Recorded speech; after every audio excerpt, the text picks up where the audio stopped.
American League player throughout his career, though he's hit over 200 in his appearances with the stick. First pitch from Jimenez is down low to Ichiro, who brings a 360 average into the ballpark.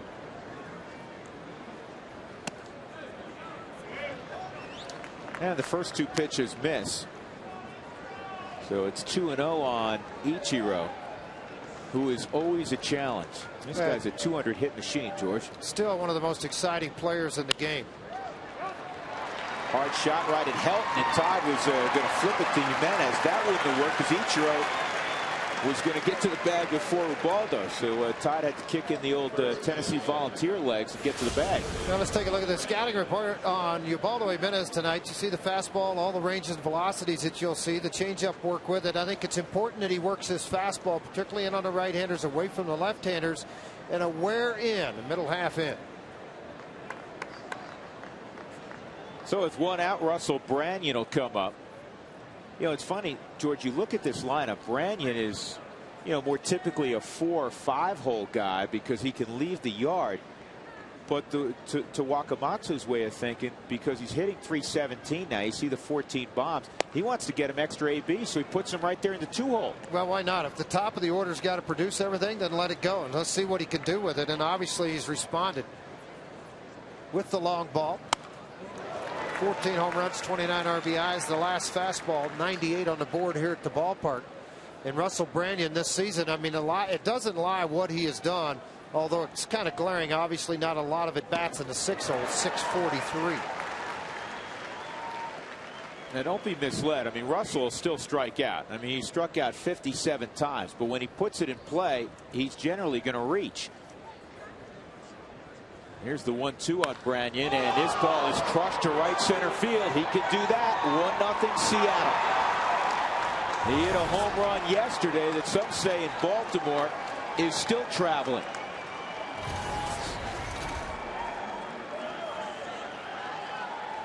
A bullpen celebration there, the home run also. I don't know if I've ever seen that before, George. All those guys out there. High five going on all the way out there. Yeah, how about that, huh? 15th home run for Branyan. Let's look at the fastballs. Ran right back to the middle of the plate. You can see the reach back by Annette as this ball travels. It travels back out over the plate, and when it does, it becomes a pretty hittable pitch for a left-hander, and he made him pay for it into the Rockies bullpen. Adrian Beltre is now at the plate. Branyan still getting pats on the back and high fives. 1 ball, 1 strike on Beltre, who brings in a career 395 average to Coors Field. Beltre's really picked it up over his last 19 ball games. Swung on and missed there. Adrian hitting 375, 30 for 80. And that came on the heels, George, of an 0 for 23 slot. Well, a lot of struggles. I mean, guys were pitching to him any way they wanted to, and he having success with it. And all of a sudden now things starting to get a little bit better for Beltre. How about this? The opponents have hit 238 in his career, Coors versus Ubaldo. And in 09, nearly 300, 299 average. Yet owns a 12-9 record at Coors Field in his career, 358 earned run average. This year, 2-2 over 4 starts. Shattered bat and a ground ball to Stewart on the move, and he fielded that like a shortstop. 2 outs. Let's take a look at those gloves tonight. Ryan Spilborghs will be in left. Dexter Fowler, who sat out yesterday for the most part, will be in center. Brad Hoffman right. Stewart, Tulowitzki left side. Barmes and Helton right side. Chris Iannetta is behind the plate. 2 gone, 1-0. Seattle on the Branyan home run. And that'll bring up Jose Lopez. And one of the more productive offensive players who plays second base, George, in the game. But I think a lot of people are in bed when they hear about his numbers, because they usually are reported late at night. Well, Lopez is retired, but Russell Branyan gives Seattle an early lead on a monster shot to right center. Rockies with the bats when we come back.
His lineup will read this way. Fowler to be followed by Clint Barmas, who has the average up to 287. Todd Helton at 309. Brad Hopp steady at 332. Then Ryan Spilborghs, Troy Tulowitzki, Ian Stewart, Chris Iannetta, and Ubaldo Jimenez. Stewart with 5 home runs on that 11-game road trip. And a comebacker gloved by Washburn, and a lob to first. And Dexter Fowler is retired. Well, let's take a look at the Fidelity scouting report on Mr. Washburn. He's been a pretty successful pitcher throughout his career. You're going to see a fastball 86-89, the cutter 79-83. He will bump that to 85 at times when he really gets to the side of it. The slider, the change. He does have a curveball he'll flip in there. Occasionally it's 68-72. The overall record, the earned run average, he has pitched obviously much better than what the record indicates. Think about this, folks. Seattle's 1-7 in his last 8 starts. Yet his earned run average at 395. More importantly, the last 3 starts, 19 innings. 19 innings. And he's 0-0 in those 3 starts, only giving up 2 runs. He can't buy a win. George, go back to 2006. This is a 1-1 to Barmas, and it's fouled off. The pitcher with the worst run support in the American League. The worst. Number 1, Jared Washburn. Some guys get that stuck on them to where they just can't get rid of it, to where guys just, for whatever reason, when they take the mound, they just don't score a lot of runs. Yeah, the guy at first got one in a hurry, didn't he? He could do that. That's down low to Barmas. Boy, is he in a good place last couple of weeks since Jim Tracy took over. Jim's written Barmas' name in every day at second base. Barmas has responded by hitting 400 with 11 RBIs, 24 for 60 at the plate. And that's outside. 3 balls and 2 strikes on Barmas. And that's what Washburn likes to do, show you something hard in and then try to work soft away to get you to chase it, roll over it, keep the ball down on the ground. First half numbers for Washburn pretty impressive. 66 and 53. The second half not so impressive. 35 and 51. An earned run average jump of almost 50 points. Yeah, there's what we were talking about, George. She's hoping for more runs. This ball is fisted deep in the hole. Betancourt on the move. He can really pick him. Nice play by Uneski Betancourt. Here's the Mariners defensively. Ronnie Cedeno, Andy Chavez, and Ichiro. That's an outfield that can move a little bit. Adrian Beltre's won back-to-back Gold Gloves at third base. Betancourt's real good. Lopez, Branyan, Rob Johnson behind the plate. And, of course, on the mound is Jared Washburn.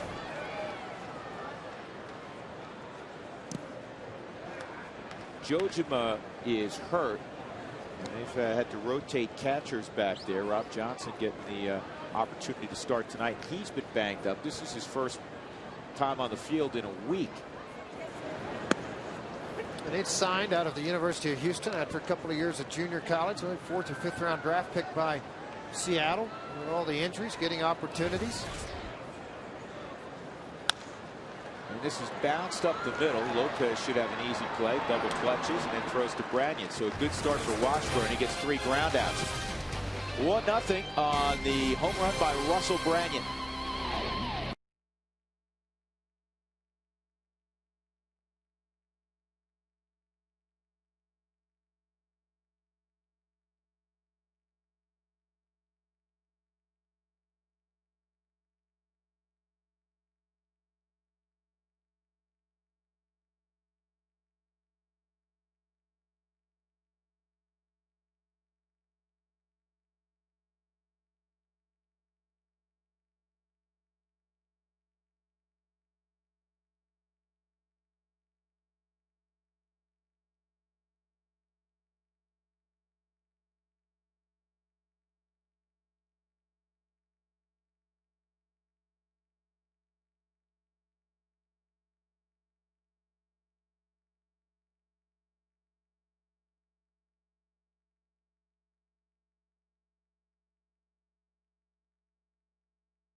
behalf of Jimenez. Let's take a look at tonight's keys to this ball game, brought to you by Burt Automotive. Road to home. When I'm talking about 9 and 14 versus 9 and 18. Here's a ground ball out to second baseman Clint Harmon for the first out in the second inning. I think that's going to be one thing. Keeping the string alive. Obviously, you've won 8 straight. It's fun to play the game again. Smiles on your face. Go out, swing the bats, catch the baseball, and throw it. And the complete game. And I'm not talking about Ubaldo Jimenez throwing a complete ball game. What I'm talking about is what they have done in their last 8 wins. They've caught it, they've thrown it, they've hit it, and the bullpen's been outstanding. One quick out and then a quick strike on Ronnie Cedeno. And Cedeno should be a quick out also. He runs well. Tulowitzki throws him out. 3 pitches, 2 outs. You like that? Uneski Betancourt coming up. Rockies fans, go to FSNinsider.com and check out the Douglas County Water Pick'em. We do this on Friday nights. Pick a team to win and see how long your streak can go. Tonight's Pick'em, George, you ready? Who's going to win tonight? The game's already underway. Pittsburgh or Detroit, Game 7 of the Stanley Cup playoffs. Well, I didn't look at the score, but go ahead. Well, you got to pick somebody. Who do you like? I know you're a big hockey guy. Huge hockey guy. It's a puck, the rubber thing. I'll take Pittsburgh. You're going to take I'll Pittsburgh? take Pittsburgh. I'm going to take Detroit. Doug said to. Yeah, I'm going to take Detroit at the Joe. And I know the score, so it's uphill right now. Who do you like tonight, Seattle or Colorado? That's a baseball game here. Colorado. All right, you and I both could. We always can take the Rockies, folks. All right. No, well, yeah, I mean, some nights, you never know. Yep, that's going to go foul. Which team, though, will have more hits, Seattle or Colorado? I'm going to say Colorado because they're swinging the bats better than Seattle has been recently. And I'm also going to say Colorado. Seattle does not typically get a bunch of hits. So the only thing we disagreed on, you have the Penguins, I have Detroit. That again is the Douglas County Water Pick'em. Remember last week whenever I said we're going to get out hit but win the game? You were right. And they did get out hit 6-4 against the Padres and won the game. One time the Rockies have won with 4 hits this year. Here's the 1-2. See you later. Uneski Betancourt is gone. Strong inning from Ubaldo Jimenez. That was an 8-pitch affair. 1-0 Seattle.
Go to the bottom of the second inning with George Frazier. I'm Drew Goodman. Mark Stout is also with us this evening, and he has tonight's Mike Shaw Auto Update. What's going on, Mark? You know what, Drew? I talked to some of the fans in the stands here tonight, and I said, who's the manager of the Mariners? And one guy said Lou Piniella. I said, no, he's with the Cubs. It is Don Wakamatsu, who's the 16th skipper in Seattle franchise history, took over in November. And his father was a Japanese-American that was born in an internment camp in California, Northern California. His hop is hit by that pitch, and he'll walk down to first base. That's the Japanese heritage with him. And then he grew up in the Bay Area, was a 3-sport star, went to Arizona State to play baseball, all Pac-10 catcher.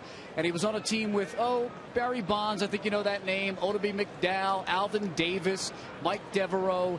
He was the last draft pick in 1984 of the Yankees. They select him in the 51st round at number 839. Now, the Yankees were the only team that year that selected in the 49th, 50th, and 51st rounds. But they picked him last, didn't sign, was then an 11th round pick of the Reds the next year, did sign, and finally got to the big leagues as a catcher with the White Sox, played a few games. But in case you don't know, it's Don Wakamatsu. He's got the Mariners at 500 thus far, Drew. You know what? And he's a really good guy, very similar to Jim Tracy. And congrats to Jim Tracy's son. I know you guys talked about that a little bit yesterday in Milwaukee, but Tracy's son, Mark, drafted by the Rockies out of Duquesne. Big, strong kid. Well, the third Tracy to get an opportunity to play professional baseball. His oldest son came out as a pitcher. His son, Chad. Yeah, behind the plate. Well, Chad came out. He's the middle one. And then the oldest one came out. He was a pitcher. Oh, okay. I thought you were talking now Chad's in Frisco. Now he's an area scout. Brian's an area scout for the Pittsburgh Pirates. He's got a 6-state region and covers that for the Pirates now. Chad's the one that's a catcher that's playing first base now that had a little difficulty throwing. So he played left field DH and first right now. He's with Frisco, Texas organization. He can hit. Yeah, I just watched him actually in Tulsa. Tulsa played Frisco in a 3-game series. Was able to watch Julius Shashin last night, just Shashin as he likes to be called. Watched him throw 7 innings last night, threw the ball well, got beat 2-1, but threw the ball well. That club at Tulsa right now is banged up. A lot of guys hurt. George Rogers throwing the ball well too, isn't he? Ismail threw the ball extremely well, about 5 starts in a row. And the last start he got banged up a little bit. I think he gave up 5 innings, 13, 14 hits, and 5 runs. But prior to that, he was electric. A number of scouts called him, bragging about him. Can't believe he's only been catching for a couple of years. That is not going to drop. Yeah, anytime the ball hangs in the air with that guy in center field, there's a chance he's going to catch the baseball. He can really fly at Chavez.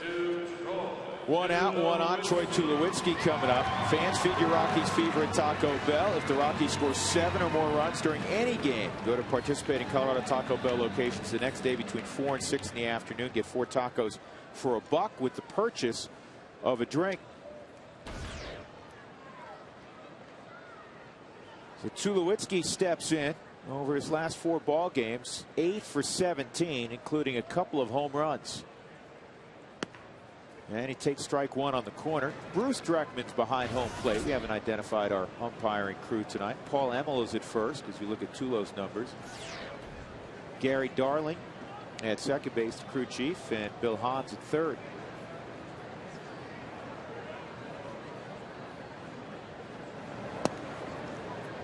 George, whenever I see Washburn pitch, back when he was with the Angels, the term comfortable collar comes to mind. Sure it does, because that's what you're going to take most of the time, because what he's going to do is run it hard in underneath your hands or hard on your hands, soft away, get you to roll over on the baseball. But you don't go back to the dugout going, boy, this guy's nasty. No, you don't do that at all. I mean, it's kind of like having the Tommy John type guy going against you. Tommy was the same way. Except Washburn's got a lot more velocity. I mean, he'll run it up to 88, 89 miles an hour when he throws a 4-seamer.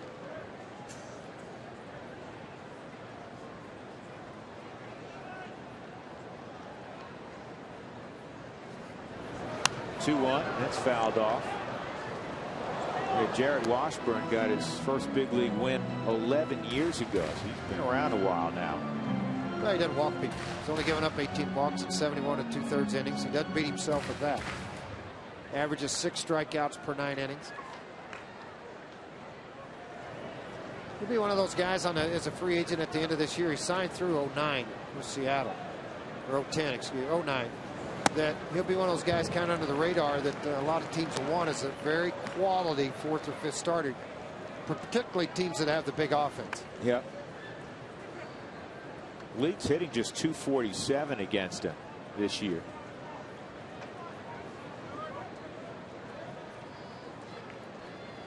Rockies and Mariners last met in 06 at Safeco.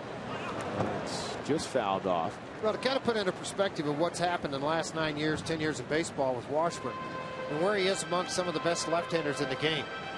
100 wins by left-handers since 2000. Randy Johnson, obviously Andy Pettit, two at the top of the game. But you see Moyer, Burley, Zito, Sabathia. Well, Washburn with 91 wins is 13th among all left-handed pitchers in baseball. That's impressive. That is impressive. You're with that group. This ball is chopped to third. Beltre's got such great hands, and wild throw by Lopez. So Troy reaches on a fielder's choice. There are 2 outs, and that'll bring up Ian Stewart. Tell you what, that play, George, that Beltre made is not easy. No, it is not easy. You talk about a ball with some topspin getting on you. I mean, you're caught in between hops. You can't come up and try to take short hop because the ball's hit too hard. So you back up a little bit to try to take it. Then the strong push into second base by Hop made the second baseman, Lopez, get up on top and throw the ball to first versus down to the side. When he did that, had a little sail to it, did not complete it. So here's Stewart, who's raised his average 41 points on that road trip. When he left Coors Field, he had 7 home runs. He's now at 12, and this is on the ground to first. Branyan will take 2 steps and tag the bag. That's all for the Rockies in the second. We'll go to the third inning. 1-0 Seattle.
And is brought to you by Burt Toyota, where the 09 Tacoma is under 24 grand. By Dex, take the sport out of finding a local information with Dex. Find what you need when you need it in print and online at DexKnows.com. And by the great Colorado Payback, reuniting you with your money. Well, back live, Rob Johnson hit a comebacker that turns into an infield hit. Now, one hopper right off of Jimenez, bottom side of his glove, kind of jabbed at it. Tootle tried to barehand it, just couldn't get a grip on the baseball. And Johnson able to outrun it. You know, you mentioned earlier about Washburn, and this is kind of unusual for a guy in interleague play. Now, think about this. Jared Washburn is one of 3 players, pitchers that is, to have 1,000 batting average at Coors Field. How about that? 1,000 batting average. Well, Ryan Matson's 3 for 3. Terrell Lowry is 3 for 3. Washburn went 3 for 3 with a walk on July 7th in 01 when he was with the Angels. Well, Georgie, you know and I know he's not going to get an opportunity here to get a hit because Don Wakamatsu wants him to bunt. But Don was very funny today meeting with the media before the ball game. He said, I'm really concerned about him bunting because, and that's why. It's going to turn into, give him credit. Washburn got up the line. Thought it was going to turn into a double play. He said, because this isn't just some ordinary guy that throws 88, you're trying to bunt. This guy can run it up to 100 miles an hour. So he said, I may be better off with letting him swing. Yeah, no kidding. Let him swing the bat a little bit. Maybe he will the next time he's up. Obviously showed me he's a pretty good athlete. He got up the line quick. He really did. Lee Tinsley, first base coach of the Mariners, used to work with the Arizona Diamondbacks. So he tried to deaden it, but at 95, it came back at him pretty hard. A little low feed to Tulowitzki in the underhand toss. Not in time to get Mr. Washburn. There's Mr. Tinsley. Yeah, had a nice chat with Lee before the ball game.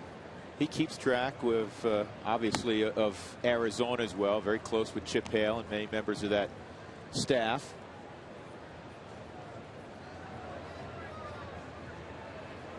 Does a good job with the outfielders here. He said, you know what, people want to pat me on the back. He said, was you kidding me? There's a base hit by Ichiro now. It's 41 straight. He is reaching. That's a new personal best for Ichiro. And George, it's not the walks. He's got to hit 39 out of the 41 games. Well, that's the thing about it. I mean, you watch him. What was it, 27-game hitting streak this year for Ichiro? And it's just like with that pitch. I mean, there's so much fade to his approach at the plate, but his hands stay back so well, and his hand-eye coordination, he just flips it. I'll finish that story real quickly, George. Well, look at this right here. Here's the high leg kick. But see, even as he starts to go forward, look what never moves, the hands. Yeah. The hands stay right there. The pitch is away from him, and he has such great hand-eye coordination. He just slapped that ball away. Well, he had another swing at a 98-mile-an-hour heater, except with that pitch, he threw it where it locked him up. The one before ran back out over the middle of the plate. Branyan hit a home run into the bullpen his first time up. 2 on, 1 out. Russell Branyan, one of 2 American leaguers not to have grounded into a double play this year. The other, Curtis Granderson. That kind of figures with Granderson. Branyan doesn't figure this guy, does it? Yeah, no, you wouldn't have had Branyan in that conversation. Well, I wonder how many ground ball. Doug, it's probably too hard to look, but you think about it. This guy's a fly ball, long ball, line drive hitter. He doesn't hit many balls on the ground. This was yesterday at Camden Yards. Russell Branyan at the plate. Center field. You can jog now. Watch where this thing goes. That's the back row. There were folks who see a lot of games in Baltimore said they'd never seen a ball in a game hit that far. That misses. Now it's 3-1. They estimated it at 450 feet.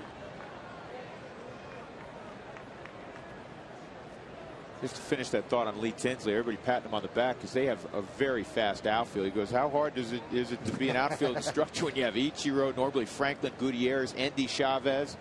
Yeah, that's pretty quick. Changeup on a 3-1 delivery. That's one of the things he did, George, against St. Louis in his last inning. Kind of pitch backwards at times. Well, sometimes you have to, but if you allow the pitch to start up into the strike zone as it does there and then be as nasty as that, drop 6 to 8 inches straight down to that outer half of the plate, that's a difficult pitch to hit. Ball 4. Good pitch. Great pitch. Now the bases are loaded for Adrian Beltre.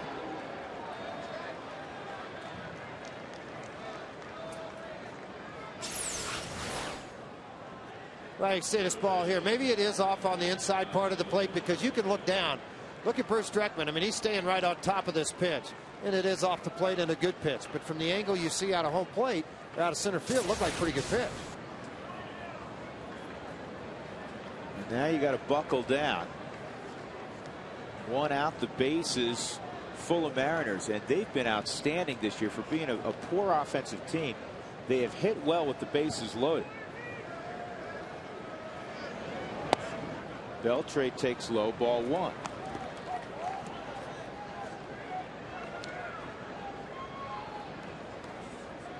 At third base, Washburn, keep in mind he beat out what most pitchers would not, that hard comebacker on the bunt.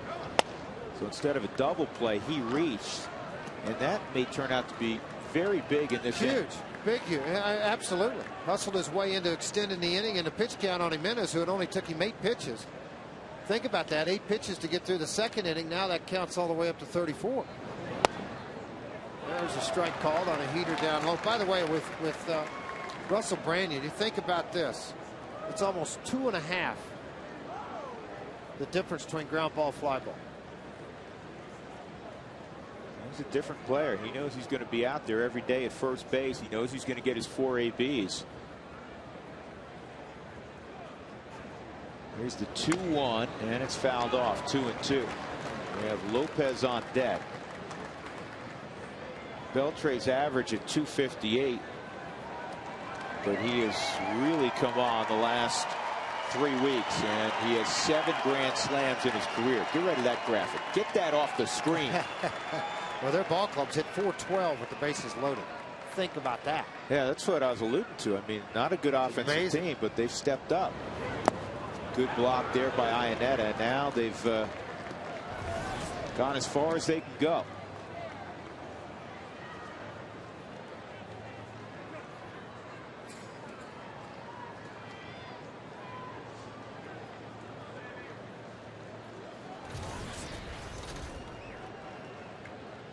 The 3-2, and this ball's hammered to left field deep. It is going to be off the wall. Spielberg's will chase it down, and the deke is going to save a run. It's a 2-run double for Beltre, but because of that deke, Russell Branyan had to hold up.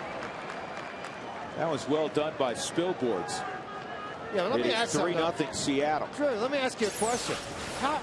Where did this deke really play into effect? I mean, you're at first base. It's not like you're at second running with your back. The ball's right in front of you. I mean, it obviously affected his play and affected him making a play over to and getting the ball in. But I mean, everybody, Ichiro was standing 15 feet behind Washburn, and then by the time the ball got around there, you know, one more time, I mean, looking up at it like this, looked like he's going to catch the baseball. Good job. A little familiar look like Larry Walker, huh? He got a hold of the baseball, and then he fired it back in a hurry. He hit the strongest arm in Tulowitzki. I haven't seen it done in left field, though, George. Have you? No, not very often. Yeah, Bob Apagdaka with a quick trip out to the mound. 3-0. 4 hits now for the Mariners. And you got 2 more runners in scoring position with Jose Lopez, who hit a comebacker at the plate. The Rockies playing the infield back. This is at Helton. He has a chance at the plate. And there, Branyan hung up. Runner's already at third base. They'll just run him back there. He did the right thing. He stayed in it long enough to get Lopez to second base.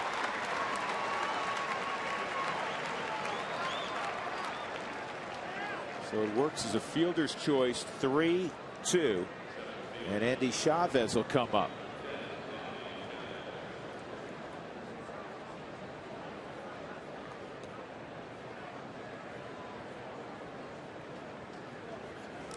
And a long inning for Jimenez right now. A high pitch count. He'll go ahead and walk the left-hander. Don't give him an opportunity with runners on second and third. And I like the move by Tracy.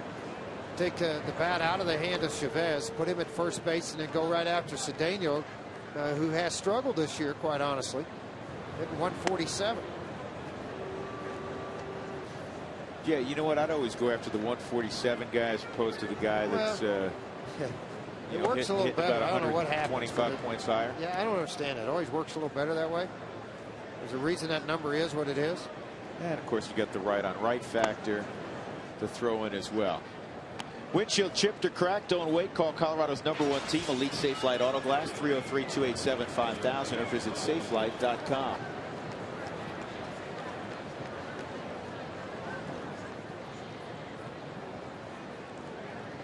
So at third base, you have Adrian Beltre. He doubled in too. Jose Lopez at second, and now Andy Chavez is at first base after the walk.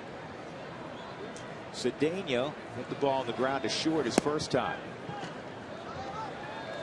It is almost imperative that Ubaldo Jimenez get Ronnie Cedeno here. Rockies already down 3-0.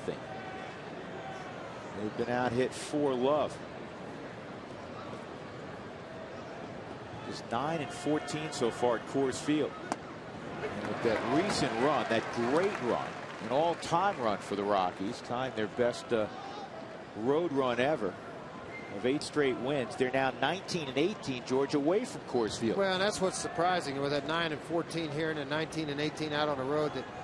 And to score the amount of runs that they have scored out on the road, the average over that time frame. Quite a difference from what had gone on previously. Just what Drew's talking about. 8-0 in the last 8 games. You see the batting average at .291. The runs nearly 7 per ball game. The ERAs in the mid-2s. You don't say that often. And Fraze, you got to tip your hat. That bullpen, much maligned for 2 months, they have been very, very good. This is poked to second. Barmes get rid of it quickly in the inning. 2 runs come around for Seattle. They have a 3-0 lead in the middle of the third. Adrian Beltre. He's always done a ton.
Jared Washburn takes low, ball 1. Drew Goodman, George Frazier upstairs. We are pleased to be joined by the head basketball coach of the University of Denver, Joe Scott. We're going to show you a shot of Joe in a moment, but Jared's working quickly. But this is the time of year that Joe gets extra mileage in, right? You've been out running. I know you have. Well, I try to stay in as best shape as I can, but you guys know as you get up there in age. It's a lot easier in the car, Joe, let me tell you. yeah. And he's not kidding. Is close by in the car. You know what I always say about him? Last time he jogged, when he made his final appearance in '87 with the Twins, jogged on the field, walked off, and he's been walking since. He's right. I wish I could say that was my final appearance, too, because that's a good way to end it. It wasn't bad. Let me tell you what. The one time I run now is if one of the cows gets out and I got to chase him down the street. Otherwise, I'm not doing it. That's exactly right. Well, leadoff walk to Chris Iannetta. Rockies hunting their first hit. Ubaldo Jimenez coming up. First of all, before we talk hoops, I know you're a big baseball fan because we have you up here periodically. And you get out here a fair amount, don't you? Huge. My dad was a head junior college baseball coach when I was growing up. So, I mean, I've been around the game my whole life, and I just love baseball. I mean, love watching these guys play at this high of a level is just unbelievable to watch. I love watching that right there. The execution of putting the ball down and advancing that runner is what I love to see, and it's what helps make you win games. Spoken George like a coach's kid, and a little difference between Ubaldo, who has to do it once every 5 days, and Jared Washburn, who does it once every 5 years. Yeah, no question. You can tell the way he handled the bat on the Hyundai cam to slowed it down for you. He caught the baseball beautifully and placed it in the right spots. Well, you're getting ready to get pretty busy, though. Recruiting starting wide open with all the Vegas and all that stuff. All that stuff comes up in a month. I'm trying not to think about that, George. I'm watching the ball game. You want to think about in there with 5,000 other coaches watching everybody play basketball. Dexter Fowler fouls this pitch off. I'm glad you brought up recruiting for a second, because I was having this conversation the other day. You know, in Division I college baseball, George, I forget how many schools play D1 college baseball. Unfortunately, we've lost a lot. But a lot, a fair amount. Yep.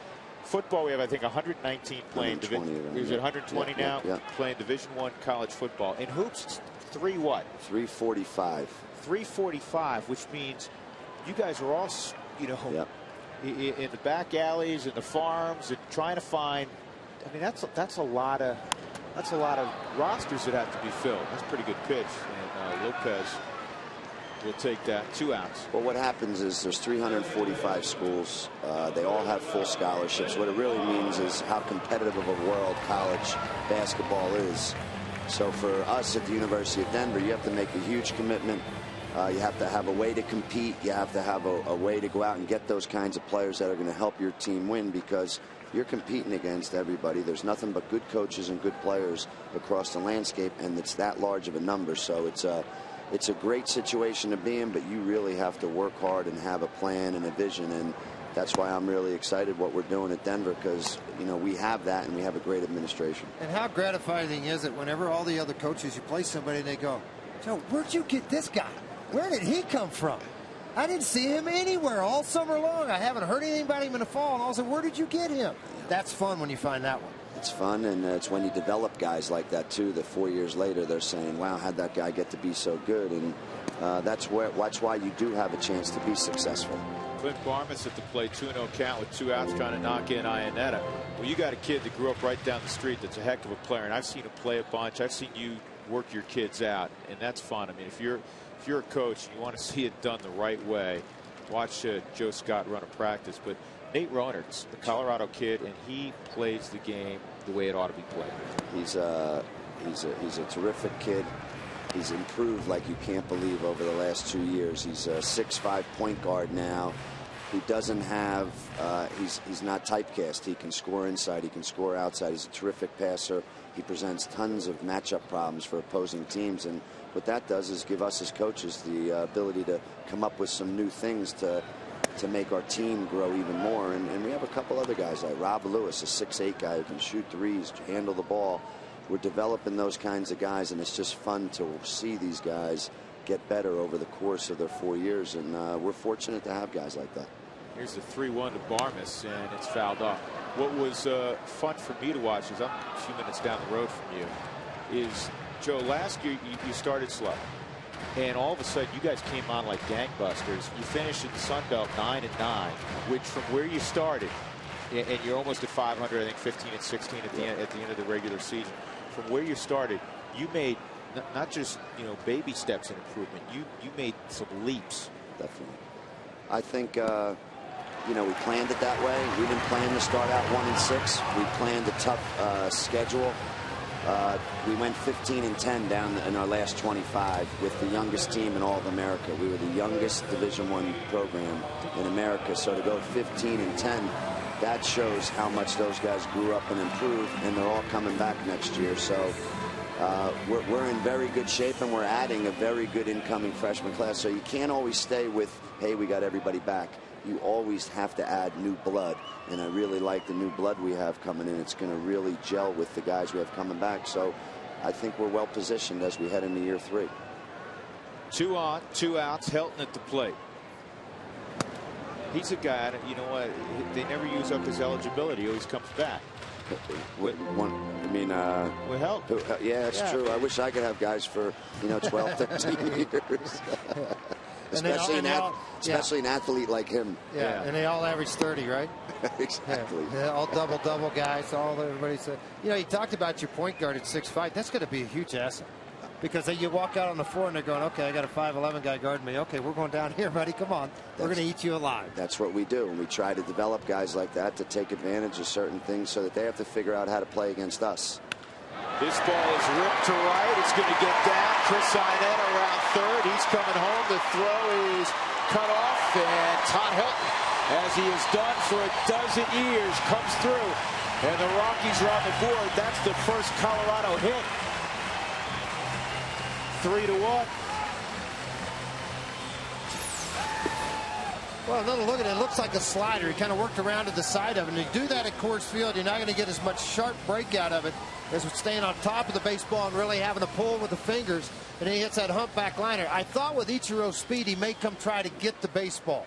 And then the arm strength that he displays, you know, I thought maybe if he had a better positioning on the ball, which I don't know that he got a good read of it, it allowed Ionetta to come in and score.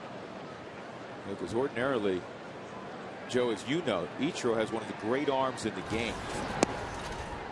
I love him. I mean, another example of just a guy that plays the game the right way. And Helton, that guy, there's a bunch of them out there like that. So it's a great game tonight to be able to watch these these guys play, because there's some of those classic players that are fundamentally sound. Here's Brad Hopp with a one-strike pitch. That gets away for a moment. Now Helton's going to move up. And the tying run is now at second for Brad Hopp, who's been better than anybody in the game this year, hitting with runners in scoring position. .451, and with 2 outs, he's hitting .417.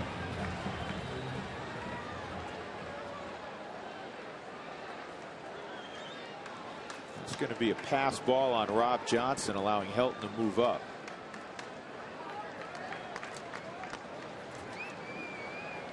Don Wakamatsu a little concerned, understandably so. Here's the 1-1. And Washburn didn't stay on the back. Everybody's safe. It's a 1-run game. The throw pulled Russell Branyan off. And Brad Hopp safe at first on the error by Washburn. And Rick Adair is going to make a trip to the mound after this infield snafu. Now watch when he picks this ball up. I want you to see how he picks it up. He does it with a claw grip. And I think when he grabbed it with the claw grip, he never rearranged the grip in his hand again.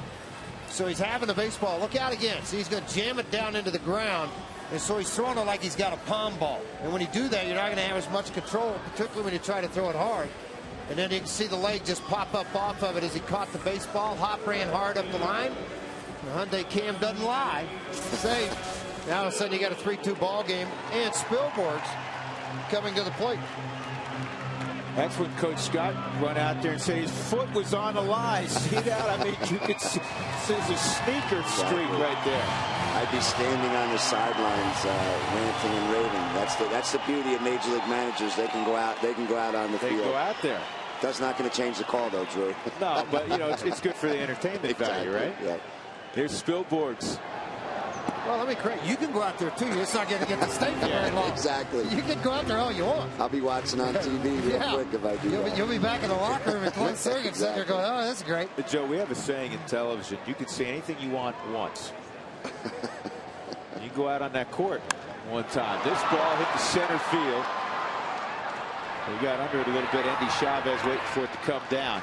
In the inning, the Rockies come up with a couple of runs, aided by the Jared Washburn error, and Colorado within a run of Seattle.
How about we go back to 1939 on this date, a collection of baseball's greatest stars gather in Cooperstown, New York for the official dedication of the Baseball Hall of Fame.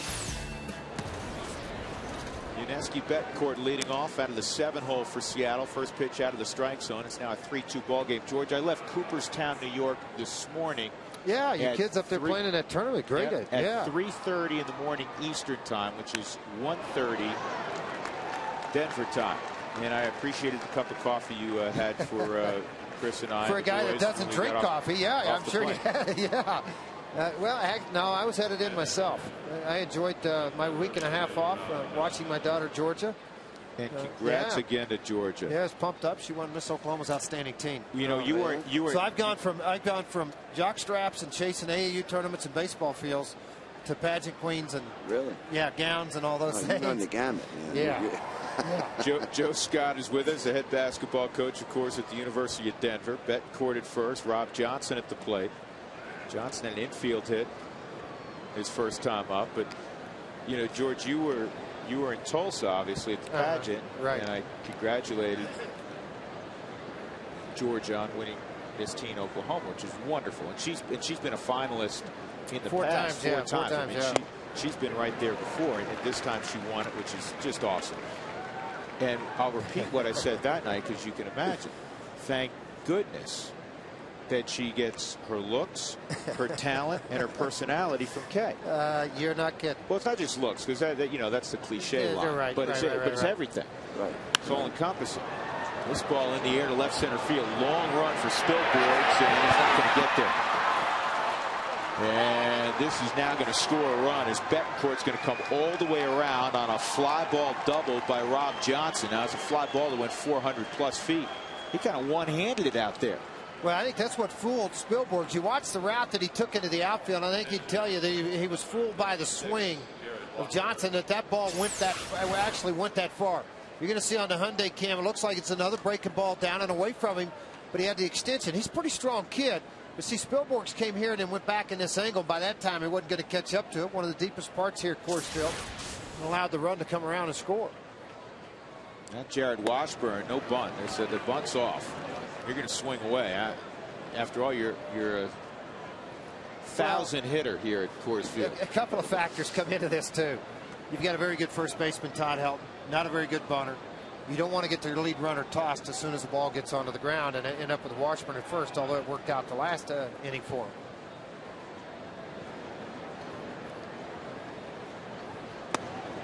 Well, they went back to the bunt. That didn't work out so well either. 0-2. Hey, Joe, you have a guy everybody knows coming to town. He's not going to play. He's going to coach. Isaiah Thomas comes to town early in the season. He does. It's actually our first Sun Belt league game against Florida International. So we had our league meetings down in Florida, and he was there. So we got a chance to meet him. It's going to be interesting. You know, the college game is so much different than the NBA game. He's only known the NBA for such a long amount of time. So it's just a different animal, college, than the pros. The pros, it's all about the games. And in college, it's all about practice, and recruit. And that's going to be his challenge. But, I mean, you know, obviously he was a great player himself, and he played for Bob Knight. So I'm not, you know, I'm expecting very good things from him from a competitive standpoint. I thought when I first heard, like everybody, you're like, whoa, okay, that's interesting. You take it back, and then I started thinking about the Sun Belt and I thought about your program. I think this is a good thing. More attention on your conference. Well, no question about it. I mean, our conference could use that type of attention. I just hope he can sort of do it in a manner whereby, you know, you want the right kind of attention for your conference. He brings the name recognition, and then in college, you got to go out there and, you know, do things in the right manner, the right way, and if he can bring that to FIU, then that's going to be a huge boost to our conference. And for us, we just got to keep doing what we're doing, because the Sun Belt's a great conference, but if we can keep doing what we're doing, maybe there's another conference out there that makes more sort of sense for us geographically and mission-wise. But the best way for that to happen is for us to continue to get to be really good within our own conference. 2-1 on Ichiro. 1 for 2 in the game. And this is a one-hopper to Tulowitzki, and crossing in front foolishly was Rob Johnson, and they got him hung up. Ichiro had to stay at first. Well done by Troy Tulowitzki. You love the fundamentals, Joe. Bad fundamentals base running, good fundamentals defensively. What I love about that is a mistake was made, and Tulowitzki took advantage of it, and the Rockies executed that. So it's only a bad play when you make them pay for it, and that's what they did there. It's kind of like the guy when you're standing on the sidelines coaching, and he shoots the three, and you go, no, and it goes in, you go, yes. And you're kind of one of those deals that happened for you. Right. Good shot, Vinny. So he drew it up. That's what I'm telling you guys. You see what happened? Just pay attention. It's called good coaching. Yeah, that's exactly right. Russell Branyan at the plate. He drew, doesn't move it first. That's a strike. Well, Other highlight. Oh, go ahead. I was just going to say, I love the college game of basketball. Drew knows I'll go to Oklahoma State and watch games. I go over to Tulsa. I go to Oral Roberts. Oral Roberts, a couple of blocks away, and Scott Sutton's done a tremendous job over there to go watch their games. I love the atmosphere, the competitiveness of it all. You know, the team coming on the floor, the cheerleaders, the bands, the whole deal is a blast for me. And I mean, I had an older son that played Pittsburgh State for Gene Iver 2 years and then played 3 years for Scott at Oral Roberts. And I loved it. I used to drive everywhere and watch the games. I just loved watching. Well, I think what you said that differentiates it is the competitiveness, the amount, how hard every game is played. There's no nights taken off. You know, when we were at our meetings, Isaiah brought something up where he actually said that the college game is so much more competitive every night, all the time.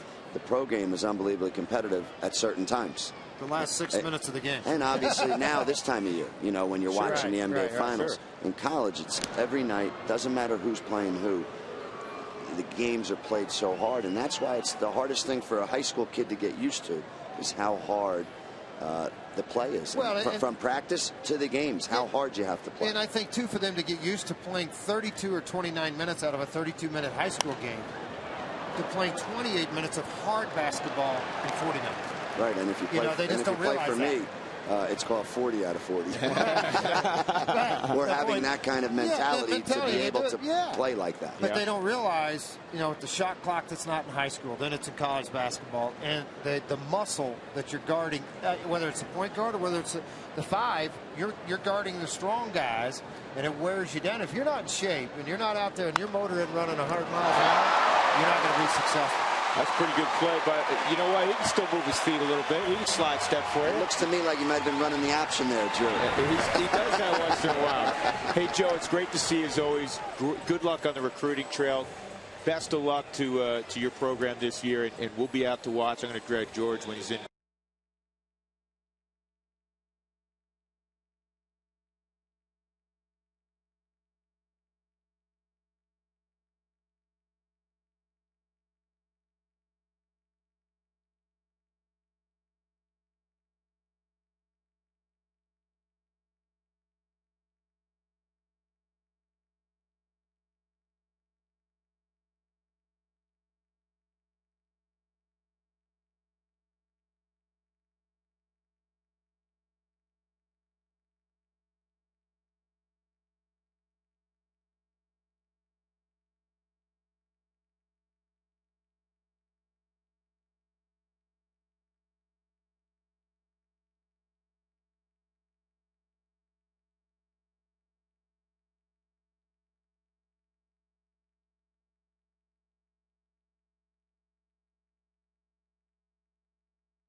Seriously.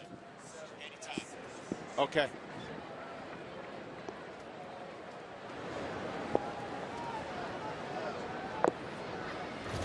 Russell Branyan lines out with a play by Todd Helton to end that inning. The Mariners did pick off another run, 4-2. Jared Washburn with a 1-1 count on Troy Tulowitzki as the Rockies hit in the fourth, and this is hitting the air to deep center field. Chavez going back, still going back, and he's not going to get this one. 3 home runs in his last 5 ball games.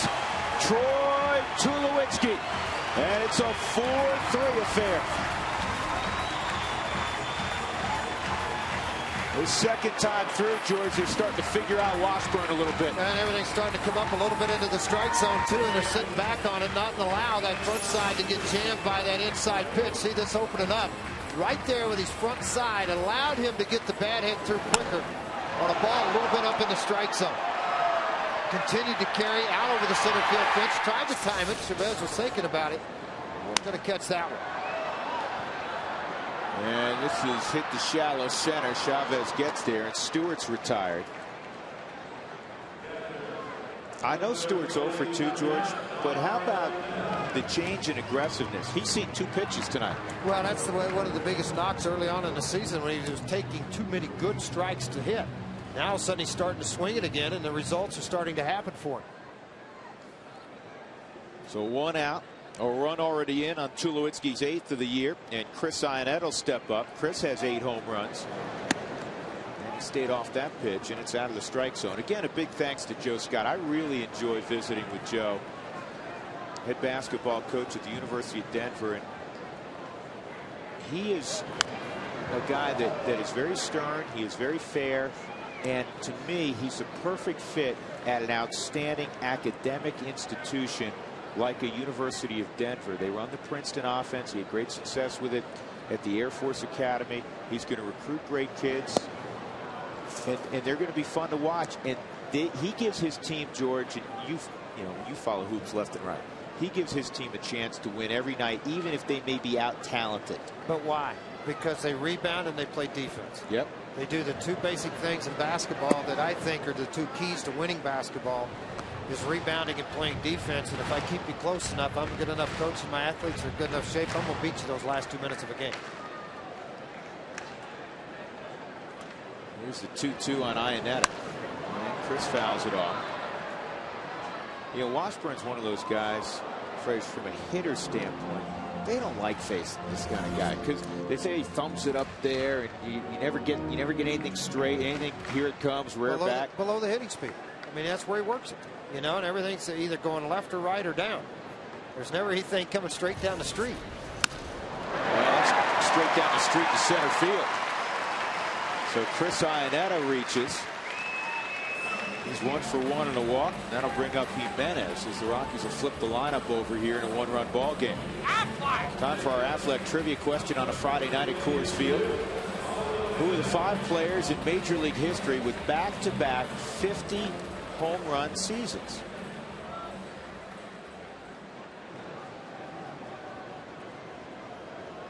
Well, there's a few that we've witnessed. Yeah, I thought, I actually thought there was more than 5. Well, George Foster did it when 78, 79, 81 was it when Foster? No, but I mean, he hit 51 year. Yeah, 78. but he didn't go back to back. He had like 40 the next year. You write down your answers. Let's see how we do.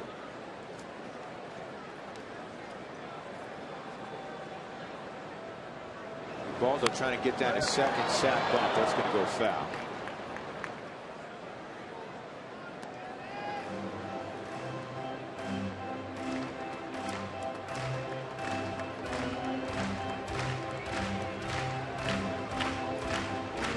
And of course, the wild one, we're going to eliminate some people for you. We're going to help you out. Henry Aaron, 755 home runs, never hit 50.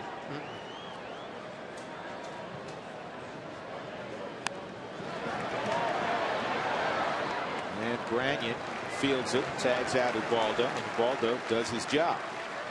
So with 2 outs, Dexter Fowler will come up, an opportunity to tie up the baseball game.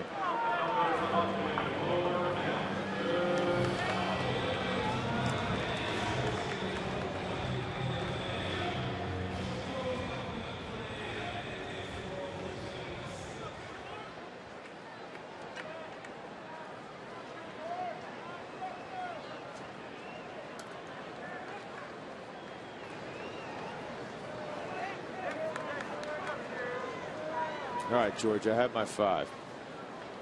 You can't answer them until it comes up. up. No, I'm not. But, before we answer it, we'll see how each of us did. I don't think I did real well.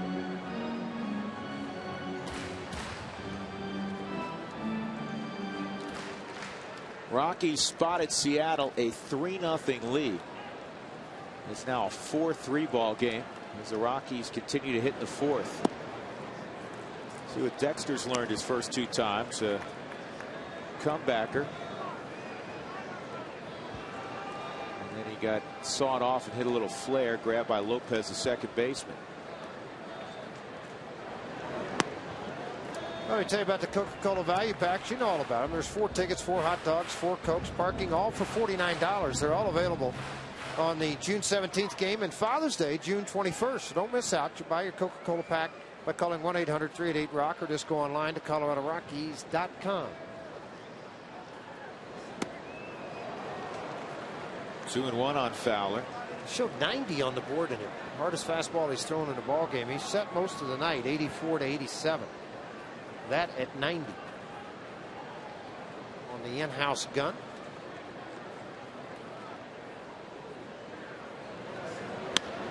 And this ball to center field. Chavez is right there. In the inning, Chris Iannetta, a base hit. He's left at second, but the inning began with Troy Tulowitzki leaving the ballpark to dead center field. His 8th home run of the year. It is 4-3.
Baseball on FSN is brought to you by your Colorado Hyundai dealers. Right now, buy any new Hyundai and get up to $5,500 in savings.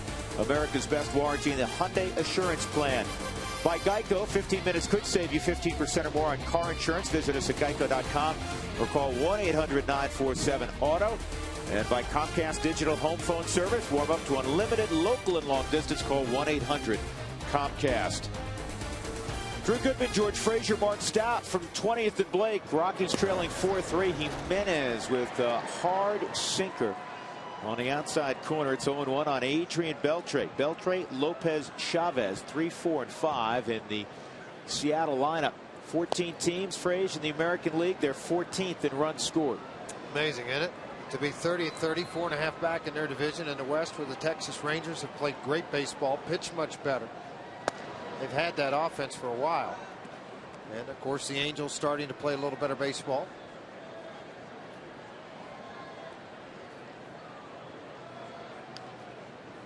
Here's a 2-1 on Adrian. It's on the ground to third. Good pick up by Stewart. 1 out. All right, George, we have to reveal our answers. And you know what? I think I butchered this.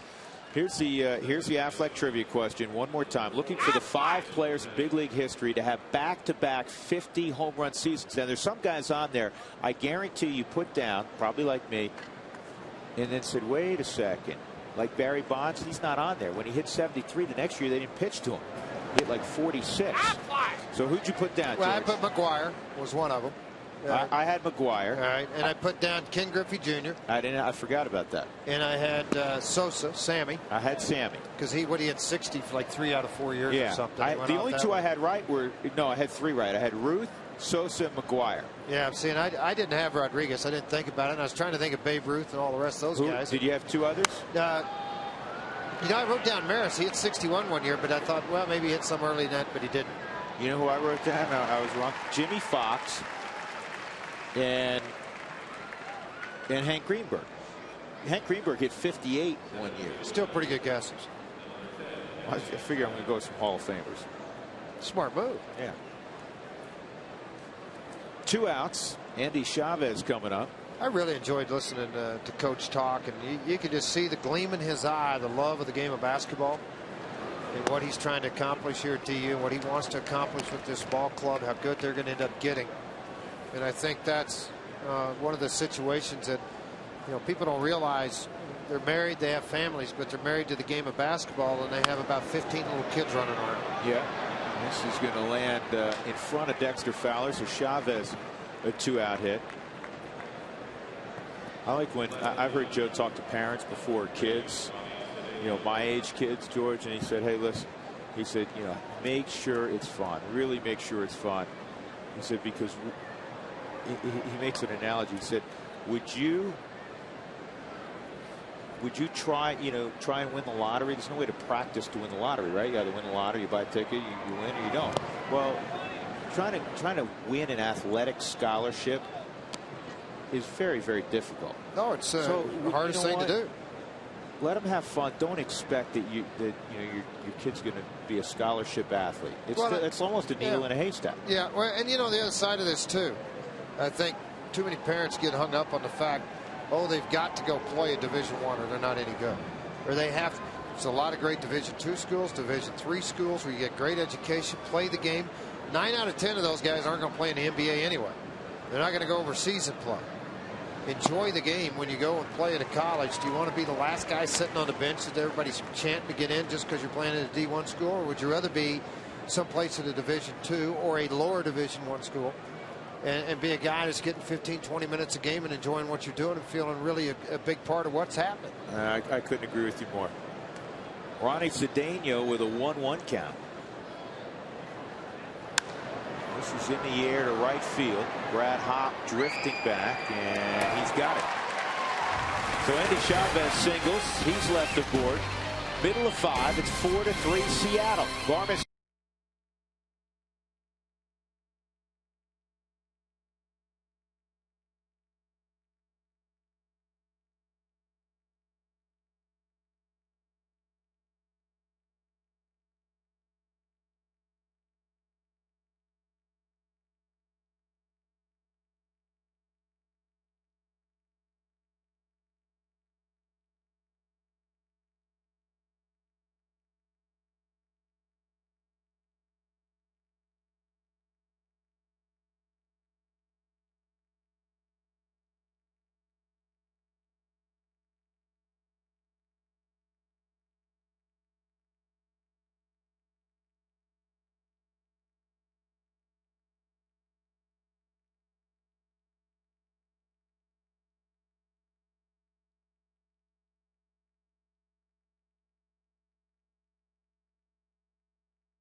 Bottom of the 5th, Rockies trailing 4-3. Time for Dex. This date in history.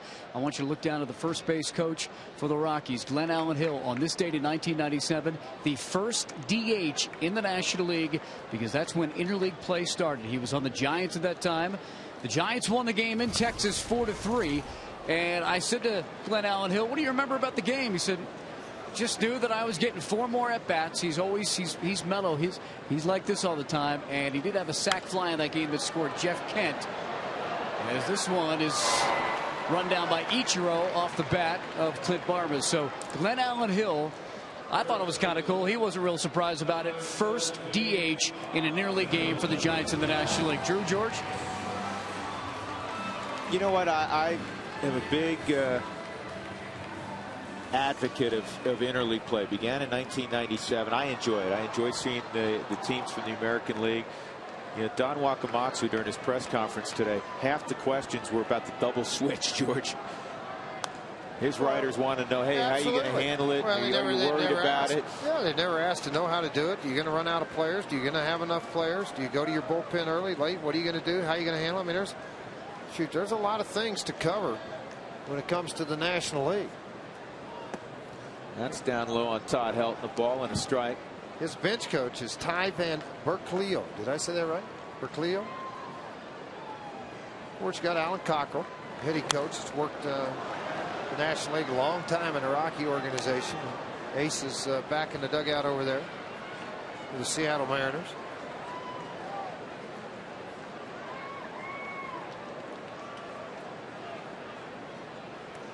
Here's the 1-2 on Todd, who knocked in the Rockies' first run, and he's got himself. Well, I thought that was going to sneak up to him. Well, I think too the other side of what he's got to deal with is looking at the lineup and not only thinking of his double switches, but what Jim Tracy's going to do to double switch, what he's going to counter with, and to think that far down the road in a bullpen. And he, George, you always want to manage for today, but he has to think about tomorrow. Brandon Morrow is going to make the start tomorrow. They're you know, one of the hardest throwers out of that 06 draft. They wanted him to start. Initially, he was in the bullpen, moved him to starter. That didn't work out. Back to the bullpen. That's fouled off. And now they've said, you know what, you're going to start again. And so Morrow will get the baseball tomorrow because Eric Bedard has a sore shoulder. Well, you know what? They're going to get 60 pitches, they hope, out of him, which means they're going to be deep in the bullpen tomorrow. Yep. They're a little short as it is right now. Well, and that's why they got a veteran out on the hill tonight. They're hoping that'll carry them into maybe the 7th or 8th inning. They have to use 1 or 2 guys just to finish the game up because they only have 5 guys in their bullpen. But Frazier, as you know, you played in both leagues. Now if you get behind, Brad Ritz is simple. You got to pinch hit. That's right.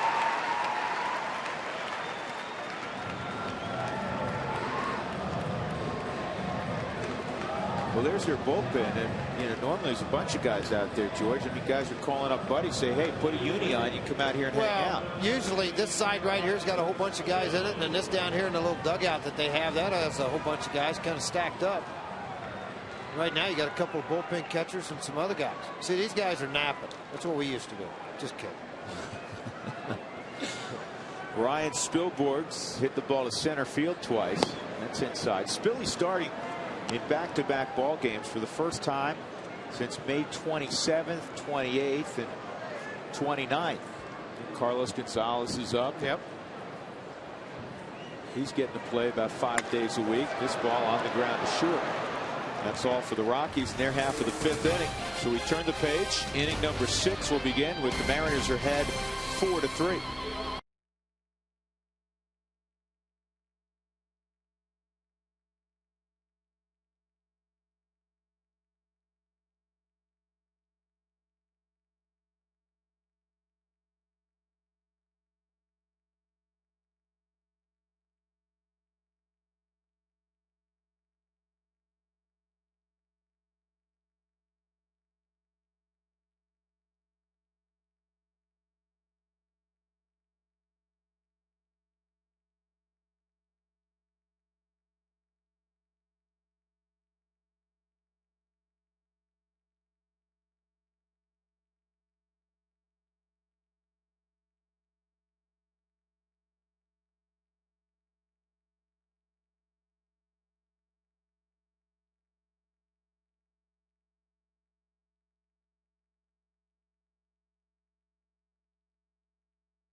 brought to you by E470 and Express Toll, the best way to save time and money. Rockies home for 9 ball games.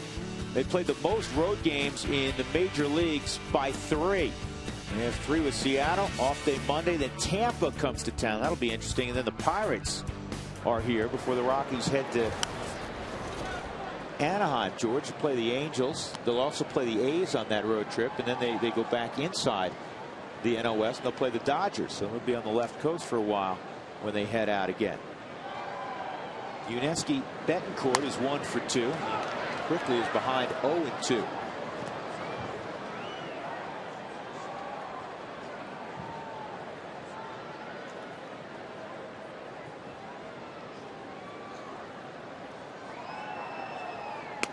On the outside corner, a little bit off at 98. Dreckman's been consistent, George, but he's had a smallish zone tonight. Well, normally will call the outside part of the plate for a right-hander, and it just appears tonight that he hadn't been able to do that. Here's the ball going to catch it. Well, Barmas, that's so tough.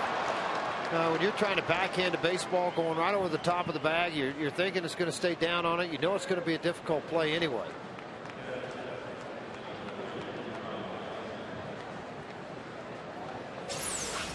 Yeah, one more look just talking about it. You see the fall off of Jimenez went right over the top, but he's not there. The ball just took that hop. When it did, it got up on the heel of the glove and kicked away from Clint Barmas to Ian Stewart.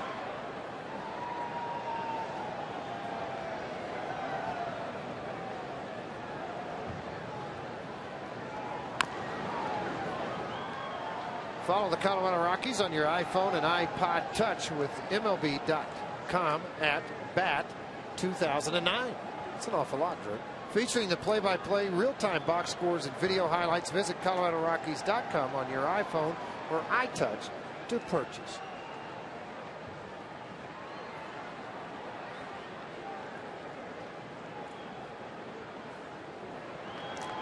And 1-2-3 inning tonight for Ubaldo. That was in the second inning, an 8-pitch inning. 2 ground outs and a strikeout of Betancourt. See if he can get Rob Johnson to roll over. Maybe. That's well done. Man, that's well done by Barnes. Watch his feet, George. Well, feet in the exchange of the baseball. I mean, obviously he's going to be a little bit off balance. And the throw from Tulowitzki, I mean, this ball's not hit hard. It's a high chop, so Tulo's going to take it on a downward hop, the easy flip over. But again, you don't understand the advantage. And another look at Tulo right now on this flip over to Barmas. You see how Barmas got completely out of the way, but he allowed himself to push off the back foot, the right foot, to give him a little leverage to throw. But what I was going to say, it's difficult for people to understand the advantage of a second baseman with a shortstop's arm. It is a huge advantage on turning double plays, ball up the middle that your backhand able to catch, because of the arm strength they have to play shortstop. I can tell you who his biggest fan is, other than his dad back home in Vincennes. Talking about Clint Barmas. Me and you. Well, yes, we're huge fans of Barmy and Tulowitzki, who you just saw. Naturally, Jim Tracy has always. I mean, when he played against him with the Dodgers, when he was managing the Dodgers, he's one of those guys. He's just hard-nosed, and for years people said, well, maybe he's better suited to being a super utility guy. Not Jim Tracy's book, he's not. Well, that's the whole thing about it. Well, everybody started to run off except for Bill Hahn, and he said, no, let's look at another one. Tracy thinks Barmas is a championship player. Well, you know what? He plays the game right every day, and he plays the game hard. I mean, every year we get a ballot to send in to Major League Baseball Players Association for Heart and Hustle Award. And every year that I've received a ballot, and I haven't gotten one every year, but every year that I've received one, Clint Barmas was the guy I nominated. And I see why Jim Tracy's a guy that cares about him, because he plays the game the way you want to play. Nice pitch by Jimenez. He dismisses Jared Washburn. Rockies in the 6th inning. He'll open up with Troy Tulowitzki down by a run.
The Coors Light freeze cam. Here's that double play a moment ago. Clint Barmes got his feet up in the air and made a perfect throw. Nice little feed also from Troy Tulowitzki charging it.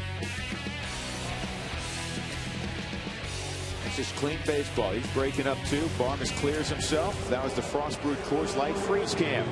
All right, we go to the bottom of the 6th inning. Tulowitzki homered his last time up. To make it a 4-3 game, will lead off Ian Stewart and Chris Iannetta to follow. Jared Washburn still out there.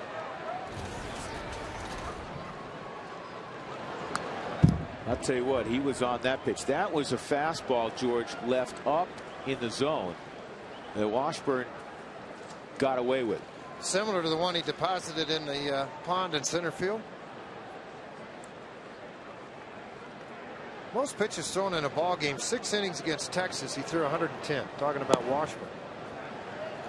Kind of averaged right around 95, 94 pitches. He's at 76 now, and he's in the 6th. And the only reason we bring that up, if you've just joined us, Drew and I talked about their bullpen being really short. Maybe he's going to have to extend a little bit more in this ball game than what they'd like for him to do. Tell you, we didn't mention the best bit of news with Seattle in town. The Rockies miss, Felix Hernandez. Yeah, that is great news. One of the best young right-handers in the game. That's low. 3 balls and a strike on Tulowitzki. Stewart's on deck. Well, the thing with Washburn, I mean, if he will pitch around or avoid a guy that he's uncomfortable with because he feels he has that ability to get the ground ball out, the double play ball.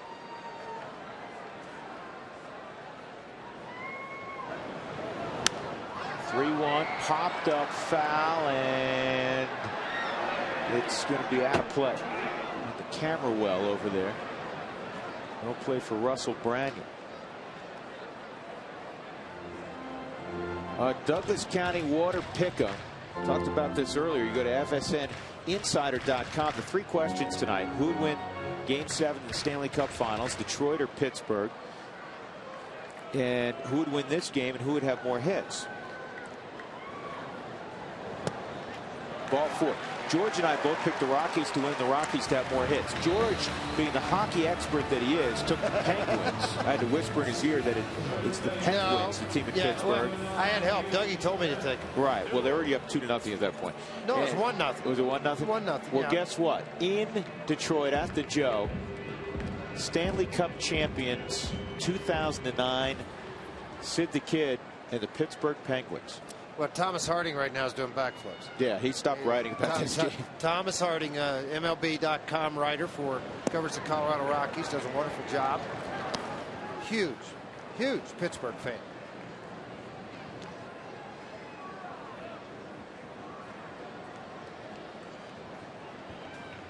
Well, last year Detroit beat Pittsburgh. This year the Penguins beat the Wings. Here's the 1-0 to Stewart. 1-1. How about this, Frazier? This year, Ian at Coors Field's hitting 115. That's about half his weight. Might not even be half his weight. He's hitting 282 out on the road. Don't explain it. Best hitter's eye in the game. How many at bats on the road versus home? Got it right here. Well, I don't have it. I have it right here, but I don't have it right here, but I'll have it right here. Follow me, Drew? I got you. I knew you did. Who was it you asked me about? He's got more road at bats, doesn't Stewart, 120 at 50 at bats at home and 103. Ooh, I got him. 103 out on the road. So, I mean, obviously more opportunities for success. And mostly the last couple of weeks. Yeah, and the Rockies have been out on the road most of the last couple of weeks. Now they have 2 on, nobody out. And this was what we were talking about with Don Wakamatsu. He's caught. I mean, he really is. It's unfortunate, but he's caught because he's going to have to do something. Rick Adair is going to come out. They're going to start some guys down in their bullpen. But, you know, it's the 6th inning of a ball game.